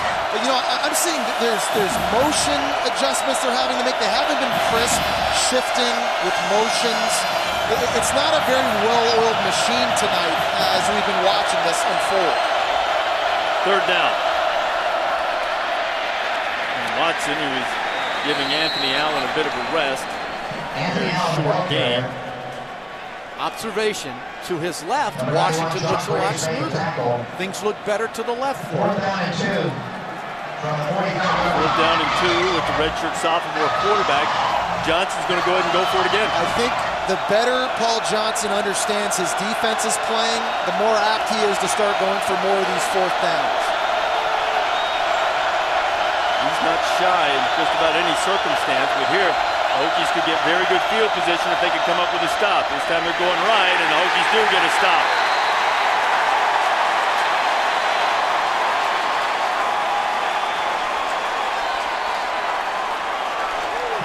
Okay, I'm going to bring up the counterpoint. Their defense is playing well. Why not play a little field position as you see him get stopped on fourth down? Absolutely. Punt the football, play field position. That time, Bruce Taylor doing a great job coming off, getting to the ball carrier, knowing exactly where they were trying to run with it. Got there and made a play. Not late. Bad call on the big baby. Any call against the big baby to you is bad. David Wilson staying on his feet and getting close to midfield. Julian Burnett has been covering some serious ground for Algrove's defense. If you're going against David Wilson, he is showing the explosiveness that the coaches were so high on him about. And I'm telling you, every time he touches the ball, it looks like he may take it the distance. He can do 10 backflips in a row. I mean, it's the freakish athletic ability we've been talking about all night. And he's their third running back. Second down and 5. Tyrod. Tech has everything blanketed in the secondary, so Tyrod's going to get what he can. He was stretching the ball toward the first down marker. They're going to mark him just a little bit short. It'll be third down at about 1. That was the exact same play that Tyrod Taylor threw his very first completion on in the game. Now Algrove mixing up the coverage, giving a different look. Nobody open on that one. But rather than throwing it away, he used his legs to get him 3rd and 1. That's my point. Do something with those feet. Make pressure, put it on them. Eventually, you'll tire out those linebackers chasing you all over. 3rd and 1, Wilson. Wilson made a really nice cut to be able to pick up the first down. And Jesse, you were talking about the freakish athleticism of one David Wilson. Here's some videotape evidence of those backflips. This was during media day a few years back. Jesse, let me ask you a question. I can tell you, I did not. Did you ever do backflips at the media day or anything? Oh, no. I probably wasn't even really, I don't know if I was allowed to be at media day. This guy could not join us on our workouts. What'd you guys do this week? Tyrod Taylor throws. Marcus Davis was over there, and they're waving it off and saying it skipped before it got to him. Big game potentially negated by the short hop pass. 14-7, Georgia Tech has a lead on Virginia Tech. Headed to the fourth quarter. Craig and Jesse headed for their workout. What will the boys do here in Blacksburg besides fall out?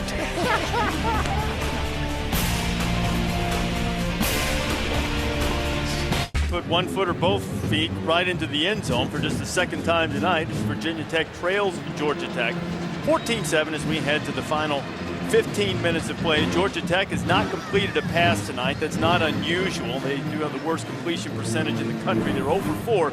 The nation's top rushing team has run for 270 yards. 2 first-quarter touchdowns still standing up. But the Hokies in Yellow Jacket territory as we start the fourth quarter. Option, Taylor. Tyrod Taylor inside the 40-yard line. Down to the 37-yard line. You know, that right there was patience before the snap by Taylor. Lets the defense show their hand to exactly, Jesse, where the blitz was coming from. Well, he had the confidence to keep the triple option on into the blitz, and that was all Tyrod Taylor. That play should have been stopped 5 yards behind the line of scrimmage. That just shows you his athleticism, his ability to make positive things happen with his legs. But again, this defense tonight, Algrove's defense, have given up only 2 plays more than 15 yards. They keep it in front of them.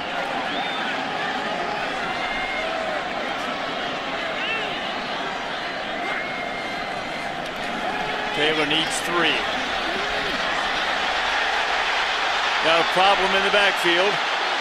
Tyrod lets it go wide open in the end zone is David Wilson, and he can't haul it in.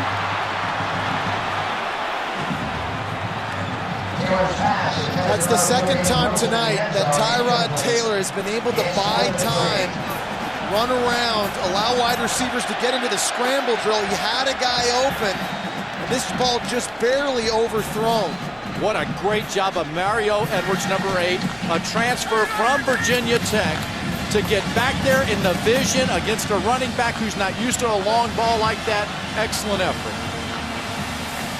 So we just saw Georgia Tech get stuffed on a 4th down conversion attempt. Now Virginia Tech. They're trying to keep the drive alive. Taylor fires, complete to Boykin, 1st down.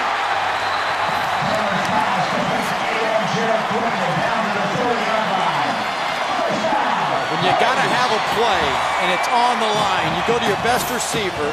101 career receptions coming in, on time, all-time guy for Virginia Tech, on pace to break the records. He's going to make the play for you on a critical 4th down. This team has got a lot of character. After 2 devastating losses in the first week of the season, they were able to bounce back, rip 6 wins off in a row. What kind of character do they have now in the 4th quarter? Crucial game at home. Taylor to throw again. He wants a lot, and Marcus Davis, after getting tangled up with Mario Butler, Davis hit him in the arm and bounced away, and there is a flag after the contact between the defensive back and Davis.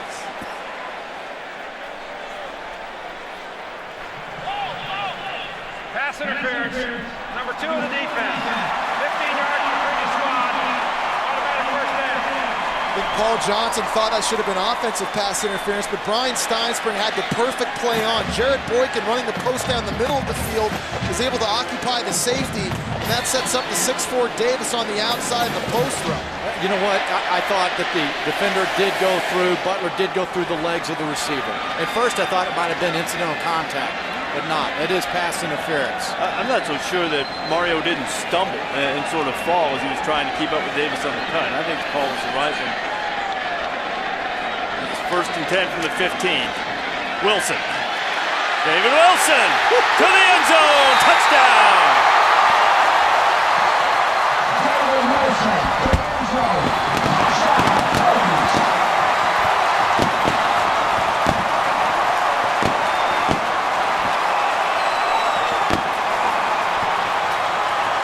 So the decision to go for it on 4th down gives Virginia Tech a shorter field. They convert their 4th down opportunity, and if the extra point is good, they'll tie it at 14. Well, you saw some of those big-time wheels that Wilson has. Gerard Tarrant thought he had an angle. Tarrant can run. Not many can keep up with Wilson, and on that play, no one did. It's good, and with 13:21 to go in Blacksburg, ACC Coastal battle. Virginia Tech has a 2-game lead on Georgia Tech in the standings. Yellow Jackets have to win to stay alive, and the Hokies have just pulled even. It's 14 all.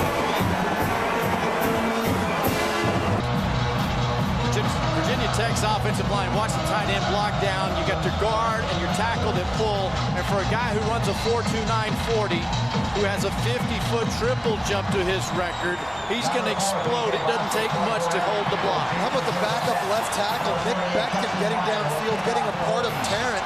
This is a very deep offensive line. That's one of the reasons they've played better through the stretch. They have a lot of depth to keep guys fresh. Now young Tevin Washington, who is in for Joshua Nesbitt, who was injured in the first half. See if he can get the lead back for Georgia Tech. B.J. Bostic returning the kickoff. Oh, Bostic had an alley, and he was tripped up as we go back to the studio and check in with John Saunders. Greece time now for the AT&T All-America Player of the Week. Roy Halou Jr. of Nebraska, 307 yards rushing against Missouri. First 300-yard game in Nebraska history, breaking the previous school record of 294 and 3 rushing touchdowns of 50 yards or more. Text the word VOTE to 345-345 for your chance to win a trip to the national championship game. And John, what a performance that was by Halou and really the entire Nebraska team, but particularly Halou. The quick pitch to Roddy Jones. And Jones met by a bunch of angry Hokies. Leading the way is Kyle Fuller, the freshman. Now you're starting to see a Virginia Tech defense that feels a freshman quarterback, an inexperienced quarterback out there. And they're going to play a lot faster. You know, I like Bud Foster, the defensive coordinator's decision to get true freshman Kyle Fuller on the field. He's a cornerback, but he does great in open field tackling, can play nickel, and that's why he's on the field a lot tonight. You saw just a moment ago on the graphic on the productivity is another flag flies in the backfield. Productivity of the Yellow Jacket offense is. False start. 52 to the offense. 5-yard penalty. Still second down. Has taken a dip since Joshua Nesbitt left the game. Bruce Smith approving of the defensive effort in recent plays by Virginia Tech. Once again, a Yellow Jacket shaking up on the field. It's Will Jackson again, who had the shoulder problems earlier. Yeah, if you can't lift your helmet on the sidelines with your shoulder, you probably, and it's courage, but you're probably not going to be able to get that shoulder back in time to get back with enough range of motion to be effective. And so Jay Finch, another freshman, has checked in his stead at left guard. Reese, I think that was the fourth one of those procedure calls in this game. Tech's been penalized 7 times on the night. Washington to throw it. Washington sacked. Stephen Friday finishing up his Thursday in pretty strong fashion. Stephen Friday is the best pass rusher on this Hokie defensive line. 4 sacks heading into the night. He's just going to beat the right tackle around the edge, Austin Barrett. You'll see Bruce Smith, something he was used to on the sideline right there, the hands up. I've had a chance to see and play against that guy up close and personal. I did too. He always beat me like that.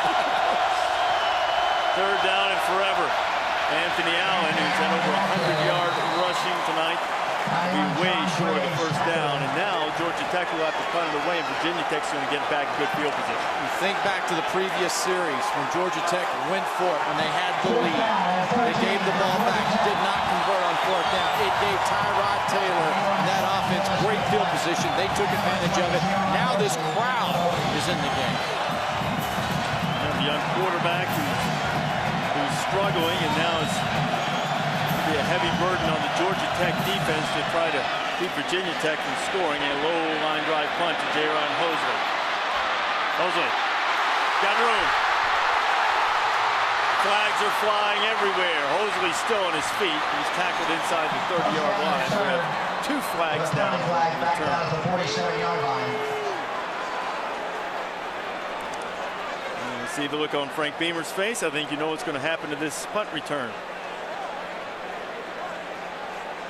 Head coach Paul Johnson of Georgia Tech referred to his punt team in the punt game as god-awful. Paul doesn't mince words sometimes. There are 2 fouls on the play. Holding against number 9 of the receiving team is declined. Holding against number 17 of the receiving team will be enforced from the spot of the foul, 10 yards, 1st down. Here's Kyle Fuller, the freshman, and the reason Paul Johnson had those words for his punt team, they're 113th in the nation in net punting. Special teams just have not been kind to Virginia Tech tonight, and that's a unit that the head ball coach is coaching up right now. James, not so much. What's the deal with you writing up on the board, right? 2 inches, you're taller than I am. Listen, I didn't want to embarrass you. I saw you strike out on that last jump. You fanned and missed it. I just fanned it. I never jump anyway. I never jump or anything, unless my wife tells me to. Darren Evans is back into the game.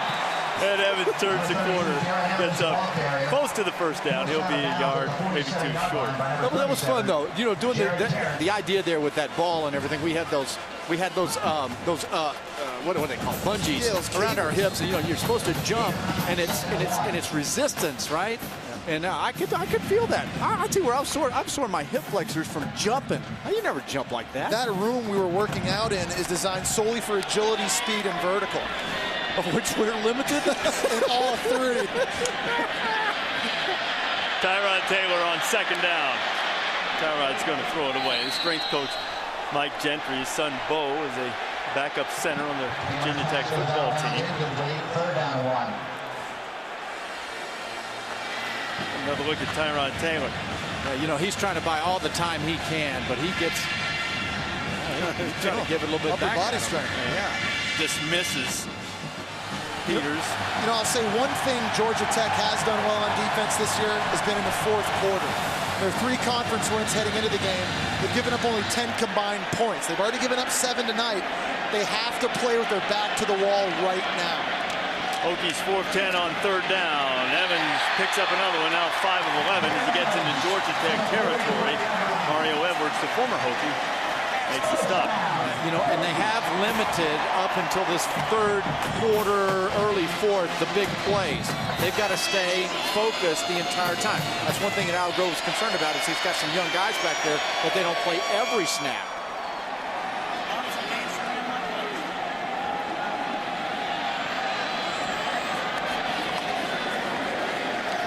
Headed toward 10 minutes to go. Taylor, pressure coming from behind. Taylor buying and throwing and almost picked off by Edwards, who was the closest person to the pass. It'll be 2nd down and 10. You clearly see the strategy of Al Grove on multiple passing situations. Defensive line, just hold your guy, hold your position, and don't rush the quarterback. This is a part of the game, and Craig, you and I have talked about it all night, where Tyrod Taylor really has to take over now. Being a senior, understanding it's 4th quarter, you got the ball in the enemy territory, tie football game. If you can go move a couple of chains with your legs on this drive, that is so big for your football team. Tyrod's hit just 5 of his last 14 now for 20 yards. Tech's done a great job in coverage. You haven't seen Taylor hit that 5th step or so and let go of the football much tonight. Little half roll, throws it back into traffic, and a tremendous grab by Danny Cole. Cole was just covered up by Tarrant, but he made the grab anyway. It'll be a 1st down for the Hokies. It's a great play call by offensive coordinator Brian Steinspring to move the pocket, get Tyrod Taylor away from that pass rush of Georgia Tech. And bought a little time for his receivers to find the opening there. And Cole, a guy that has lots of confidence in himself, started slow in the season, had some drops, but stayed the course and has come back a big catch for his team. Danny Cole's father is the head strength and conditioning coach at Virginia Military Institute, showing you those strong hands right there. Evans showing some strength in getting inside the 30-yard line. A lot of people know the story about Darren Evans, his freshman year, over 1,200 yards, and then he gets a torn ACL in fall camp last season. He forced to miss last year. Everybody expected him to be back full speed when he came back to camp this year, August 10th, but it's really taken him about half of a season to find his legs. He's really back to 100% now. I'm impressed with what he's doing, the way he looks considering his downtime. And of course, competition will do that for you. 2 other guys pushing you. Evans has it again, and Darren gets inside the 25. It was Evans early in the season who had a very costly fumble in that loss against James Madison. His Hokies were trying to salvage the game late, and he put the ball on the ground. JMU recovered it. The officials are calling the timeout, and James Madison went on to the stunning upset here in Lane Stadium. And a lot of those fumbles, Reese, you see that effort right there going through a lot of traffic when you're fighting for those extra yards and only one hand on the ball in traffic. You do have a chance of losing it. We always talk about running backs by committee and how different backs bring a different element to the offense. Ryan Williams is kind of a slasher. David Wilson, the home run threat. Darren Evans broke a running back bench press record at the school this past year. He now benches 405 pounds. So he's the guy that can go get those tough yards. Oh, well, but he still doesn't have bragging rights in the running back meeting, because that would be Josh Oglesby, who has a 420-pound front squat, 316 power cleans. They got some strong dudes here. It's because I keep doing those jumping things we were doing. Whatever those things are called. When they see the weight room is open, they jump in. Jump in it. Evans is in at tailback. 14 all in the 4th quarter. Hokies on the move, and Darren has it again. Evans inside the 10, rumbling inside the 5. It'll be 1st and goal for the Hokies.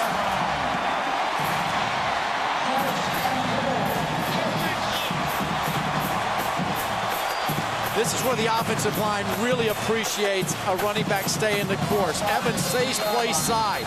He doesn't try to cut back. Didn't have it there, but he knew where the hole was supposed to open up, and Kenny Younger, his fullback, cleared the way. The one thing about a 3-4 defense, there are bubbles over the guards. And Craig, I know you've told me numerous times, as a tailback, you love running into those bubbles with a lead fullback blocking.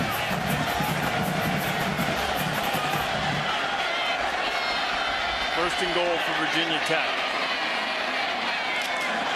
Evans set up and knocked out of bounds as he stopped short of the goal line. Mario Edwards was first to hit it.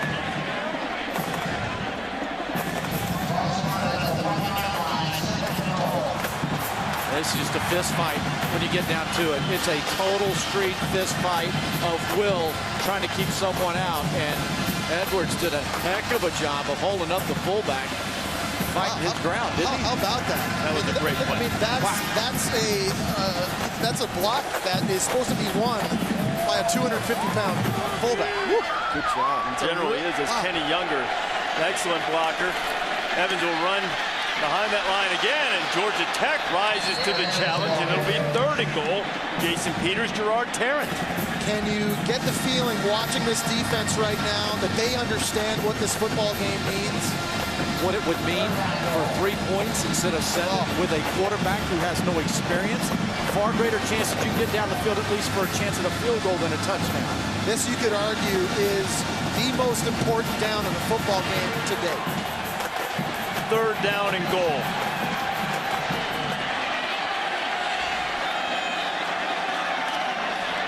Taylor to the end zone, touchdown! Andre Smith.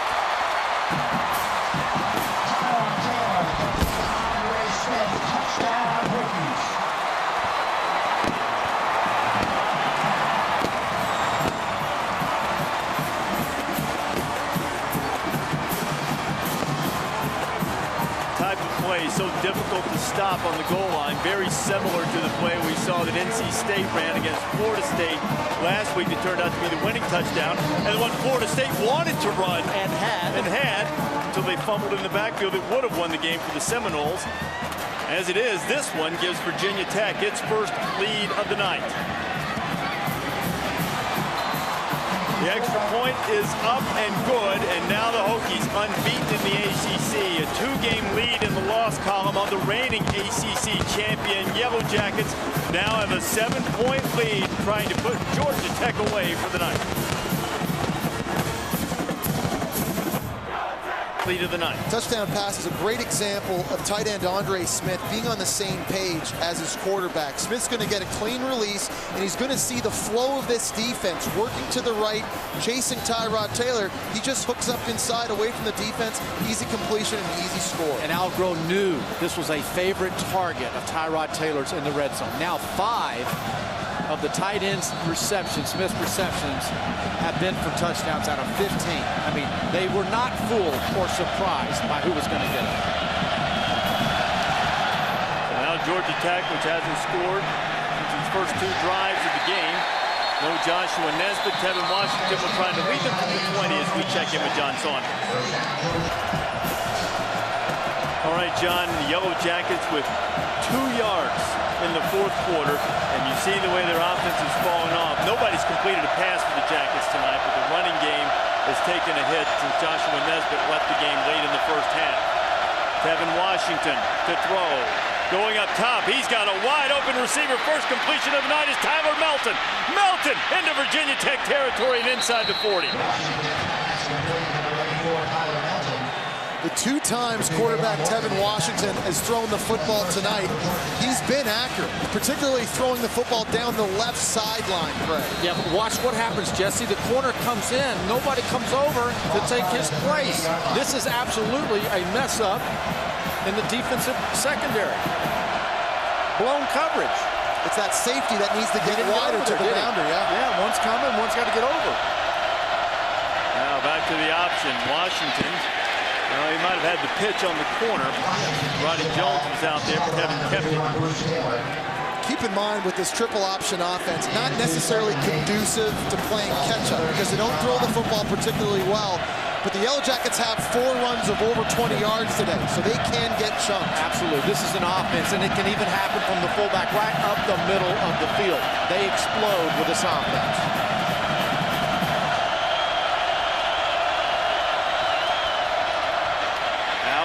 Allen's had a very good night on the ground. It's down to about the 32. They need to get it to the 28 for the first down.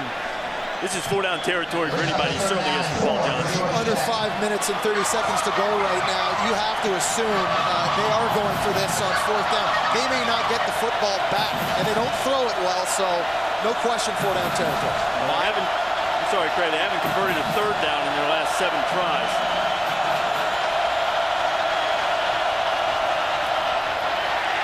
And it's going to be 4th down as Allen is snowed under. Antoine Hopkins is the first to hit it.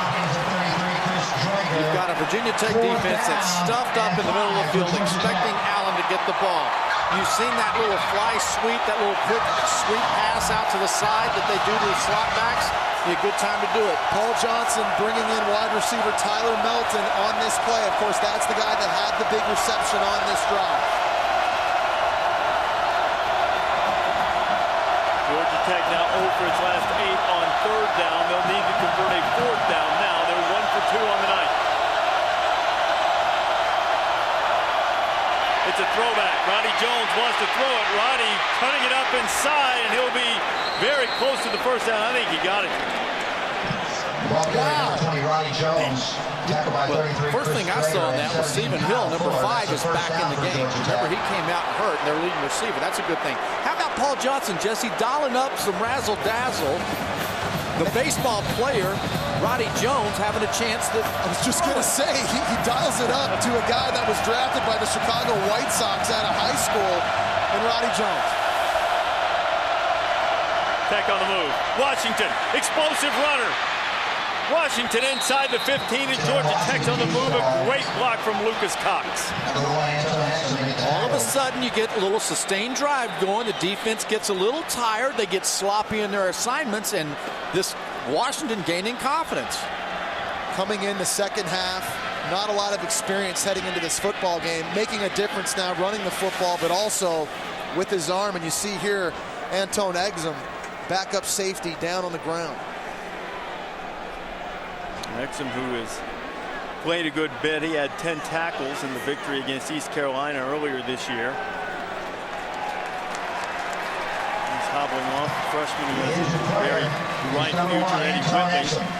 We'll check in. Both of those guys play at that free safety position. You know, in watching this drive, you get an appreciation for head coach Paul Johnson's ability to make adjustments on the fly from the sidelines. I played for Steve Spurrier, who had the same ability to do that. See the game as if he was a player. Paul Johnson has that same instinct. Best drive of the half for the Jackets. Washington. Allen has it on the option. Down to the 10. Well, Paul Allen, Anthony Allen. Paul Johnson is one of those guys that as he sees the field and sees what's going on, he recognized on that play there that the defense had spread out a little bit. And the gimmick, the trick play, the success of Washington running the play previous to this one just opens up that defense. Kevin Washington powering his way forward. It'll bring up another 3rd down. John Graves. Stop. John Graves, the guy, Reese, whose name you've called a couple times tonight. It was in this game last year. He got cut blocked. He suffered an injury that it took him till the bowl game against Tennessee until he was right again. He's having a big game tonight, having to stick up, take on these big linemen. From this distance on 3rd down, the Jackets have yet to convert tonight. 0 for 6. 3rd and 5. The quick toss. Going into the end zone. Touchdown, Orwin Smith. 17, Orwin Smith into the end zone for a Georgia Tech touchdown. Well, well, well. What about that drive from the young quarterback?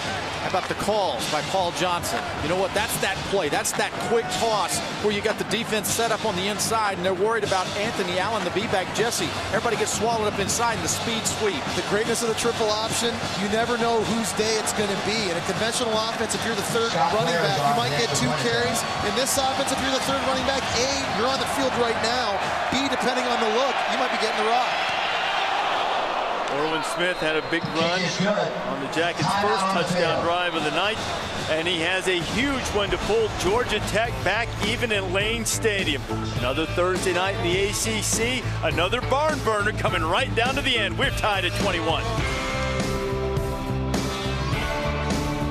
no offense to find anywhere. The Jackets go 80 yards in 9 plays behind the redshirt sophomore backup quarterback Tevin Washington, tied at 21. Now, Paul Johnson is 20-0 when leading after 3 quarters, and he had a 14-7 lead going into the 4th here at Lane Stadium. Jackets' last couple years have been strong in close games. He's 11-2, games decided by 5 points or less. They were 5-0 last year, and just 1-1 this year. Right now, Virginia Tech with 2:34 left, and a senior quarterback, Tyrod Taylor, about to get it back. A short kickoff to David Wilson. Wilson, gotta be careful. Great speed. Wilson's on his way.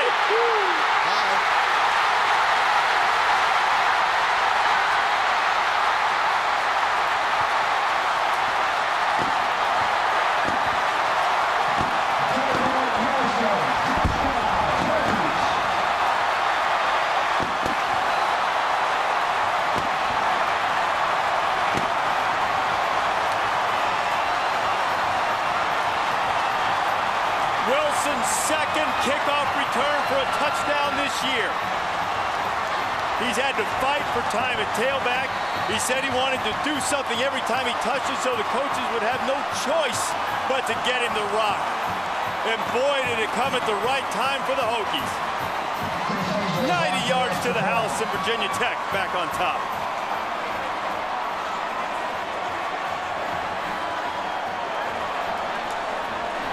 David Wilson, known for doing those backflips. He's probably got Frank Beamer doing a backflip or two right now. This Beamer ball strikes with a non-offensive touchdown. Again, they get in it here. Now, this is a guy who was nicknamed by a school teacher Wiggle Worm because he couldn't sit still in his seat. You can see why. How about that explosiveness there, Jesse, to pick up a team? Well, he's able to find a crease up on the left side here, catches the rock, starts in the center. And really, there's not that much wiggling. He just had to run in a straight line right by the kicker on his way to the end zone. And you know what I loved? Tyrod Taylor was the first guy in the end zone to go congratulate him. Just the leadership, to be out there. He understands how big of a game this is. And you see Paul Johnson. Such a great drive by his offense to go down, tie this thing up late, and to have that dagger thrown at you. Everybody who watches this from a coaching staff perspective will tell their kickoff coverage unit, fellas, all you have to do is look at what happens when you ball up in the middle of the field against a great return guy, powerful guy like David Wilson. Now here's the problem. This Virginia Tech defense just was on the field for a very long drive. It's been one play. Now they have to go back out again. These guys have to get ready, catch their wind, get some water.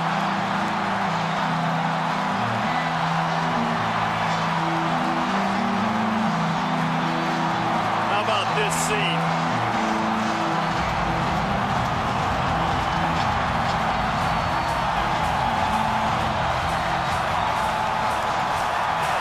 Is it getting any better than Thursday night, Blacksburg?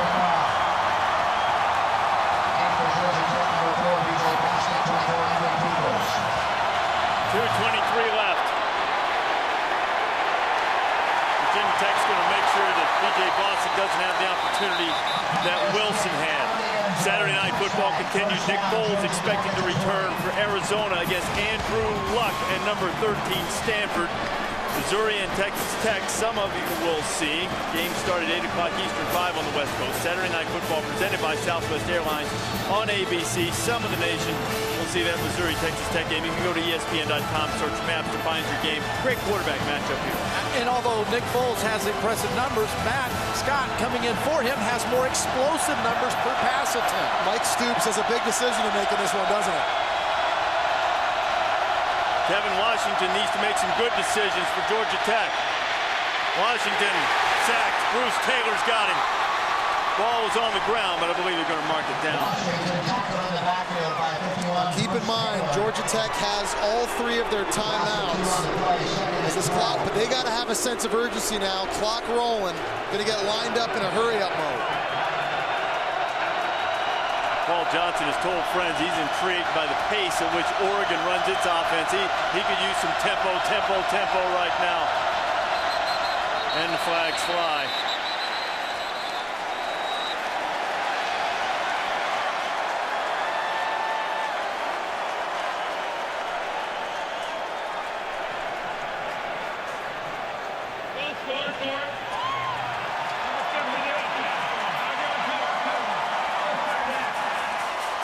Reese, by my count, that would be the 5th one of those that have been called tonight against Georgia Tech.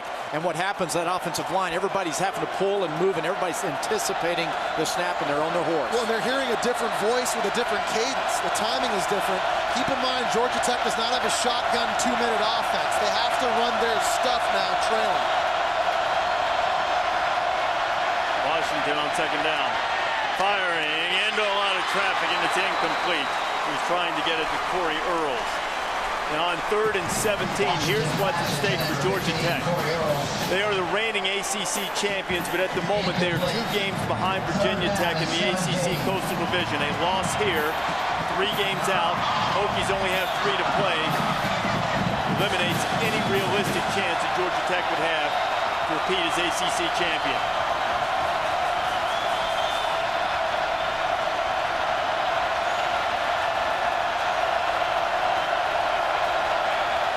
Bruce Smith would love to get in and rush this passer right now, I bet you. Tevin Washington. Drager's after him. Washington still on his feet, and Tevin's got some running room. Washington headed close. Not sure they're going to quite give him the 30, which is where he needed to get. Stop the clock long enough to move the chains.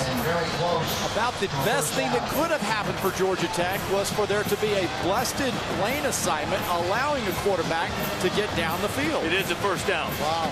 Tevin Washington here rolling out to his left. It looked as though Drager was going to be able to pull him down, but there's a lot of shiftiness out of the sophomore quarterback, able to get right to the sticks. Washington threw for over 5,000 yards in high school. Needs to move him 70. Waning seconds now. Skips the pass. Looking for Smith. And I know the clock is such an important part of what's going on here, but with that defense spread out like it is, would not be surprised to see Paul Johnson hand it to the fullback who runs up the middle for 15 yards. You know, there aren't that many pass concepts in this offense. There might be 8 total. And I think Paul Johnson is exhausting all of those different pass plays right now when they need it. In reality, one of these receivers has to make a big play. They got to snag a ball that shouldn't have been caught. Georgia Tech moves again. Phil Smith, the left tackle. 61 in the offense. 5-yard penalty. Still second down.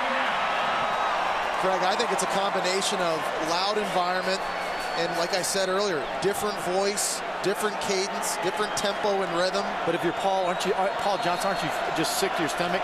So 2 of them would go with this quarterback, 4 that goes with Joshua Nesbitt. It's unacceptable. Inconsistency. Right. And that's the best word to describe Georgia Tech this year. I don't think Washington realized the game clock started running again after the penalty, so we're under a minute.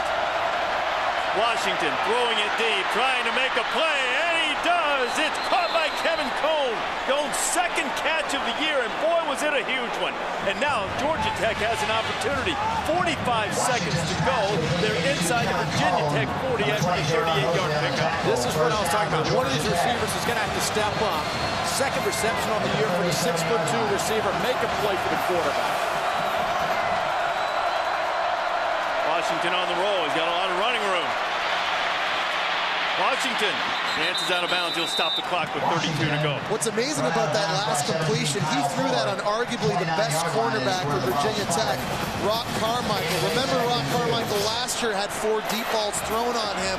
Only 1 was caught by Demarius Thomas for a 51-yard gain. Paul Johnson now calling plays to go back against Rock Carmichael.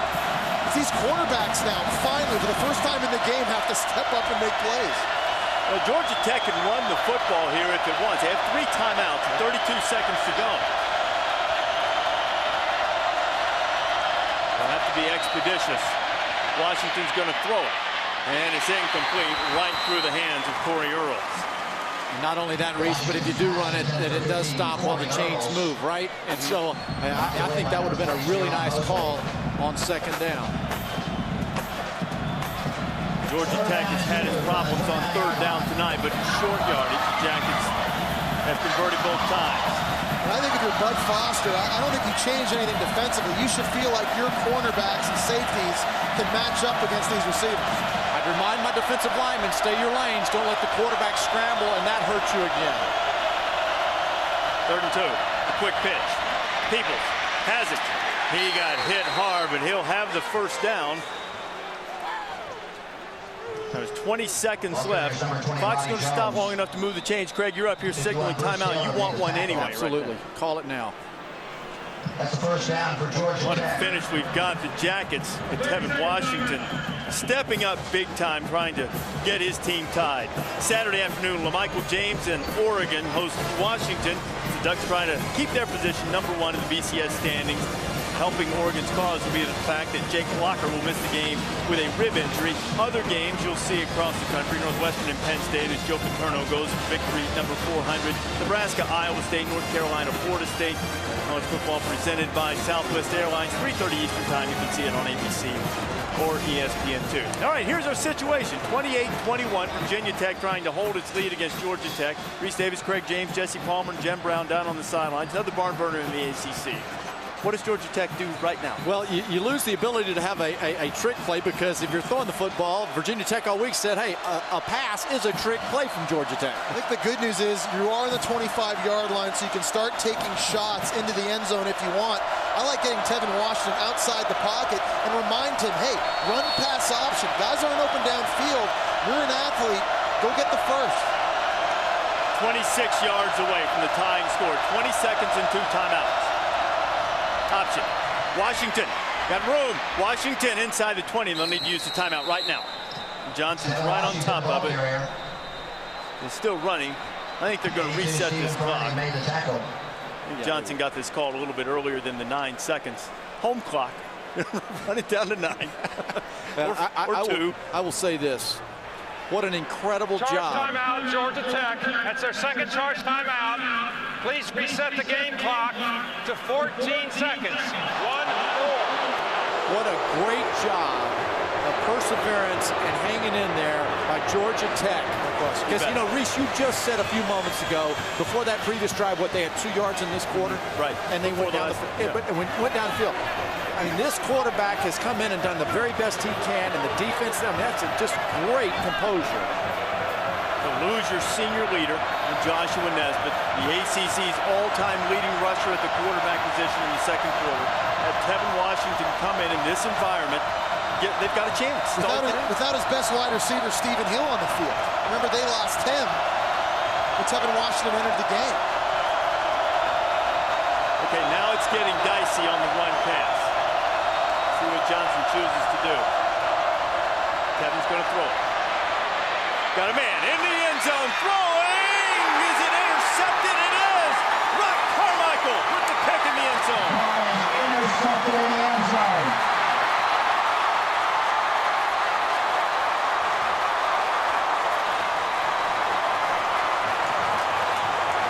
To get into position, Tyler Melton beat Rock Carmichael on a big play. You know what? Carmichael makes the biggest one in the end zone. Rock Carmichael was beat, but the guy runs a 4.2640, the 5th fastest in the history of the program here. He makes up and gets back into it and knows right where the football is going to be. Speed made up for the mistake. You know, it was amazing. Tyler Melton, during that last time out, was pleading with head coach Paul Johnson on the sideline. I think he thought he could beat him on that corner route, but the senior leader, Rock Carmichael, able to make a game-saving play. The second interception in the end zone tonight for the Hokies, and it will save their perfect ACC record and eliminate Georgia Tech's hopes of repeating as ACC champions. 28-21, David Wilson's kickoff return ends up being the game winner. Now Wrangler 5-star player of the game is the explosive Mr. Wilson. David Wilson, his second kickoff return for a touchdown on the season. This one coming right after Georgia Tech had tied the game in 21.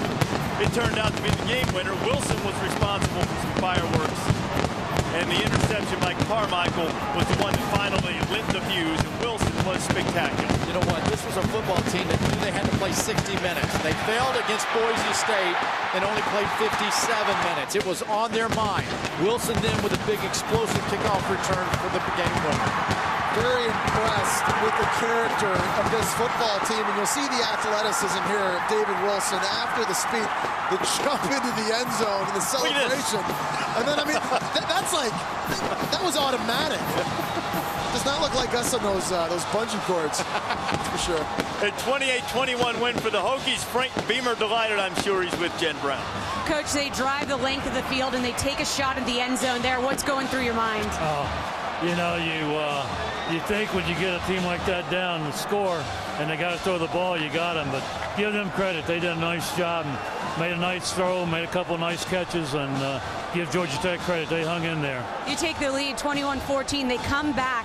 What is so tough about stopping that triple option offense? Well, again, you know, what you strive for is to get up on them and get them throwing. And, you know, they did a nice job completing a couple of passes when they needed to throw. David Wilson is known for making some extraordinary plays with his legs. What were you thinking about that kickoff return, game-winning kickoff return? Yeah, he's been directly involved with two. At NC State, he took the second half kickoff back, and this one, and you know, he's two big plays for our season right here. 7 straight wins. You're now 5-0 in the ACC. What does this say about the character of your team starting off the season 0-2? Well, I said all along, we got some great kids. Our coaches have hung in there. Our players have hung in there, and got a lot of work to do, though. It's week to week in this league right here. All right, thanks, Coach Reese. Jen, Frank Beamer's 10th on the all-time wins list, and with this thrilling victory now just 2 behind the legendary Woody Hayes. What a program he is built here at Virginia Tech. Here is the game-saving interception by Rock Carmichael. Well, I tell you what, if the ball is just a little deeper into the back part of it, they got a chance, but still, Tevin Washington, he did an outstanding job of coming into the game, overwhelmed, playing against a very good team. And Jesse, you know how hard that is as a quarterback, and he did, I thought, an outstanding job. No question about it. But what can you say again about the character of this Virginia Tech team after those 2 devastating losses? In 1 week at the start of the season, they've now been able to bounce back. They've got these tough earned wins. Big one here tonight, 7th in a row, and now this football team in line, and it's still possible they get their 7th straight 10-win season. That would be the longest active streak. Texas streak is going to go by the boards this year, almost certainly. And Virginia Tech undefeated in ACC play. A 2-game lead on the field in the ACC Coastal, a 3-game lead on Virginia Tech after the 28-21 victory over the Yellow Jackets tonight. Sports Center's coming up next. This has been a presentation of ESPN, the worldwide leader in sports. For Craig James, Jesse Palmer, Jen Brown, and our entire fine Thursday night crew, I'm Reese Davis saying good night from Blacksburg. Hokie Hokie High wins it by 7.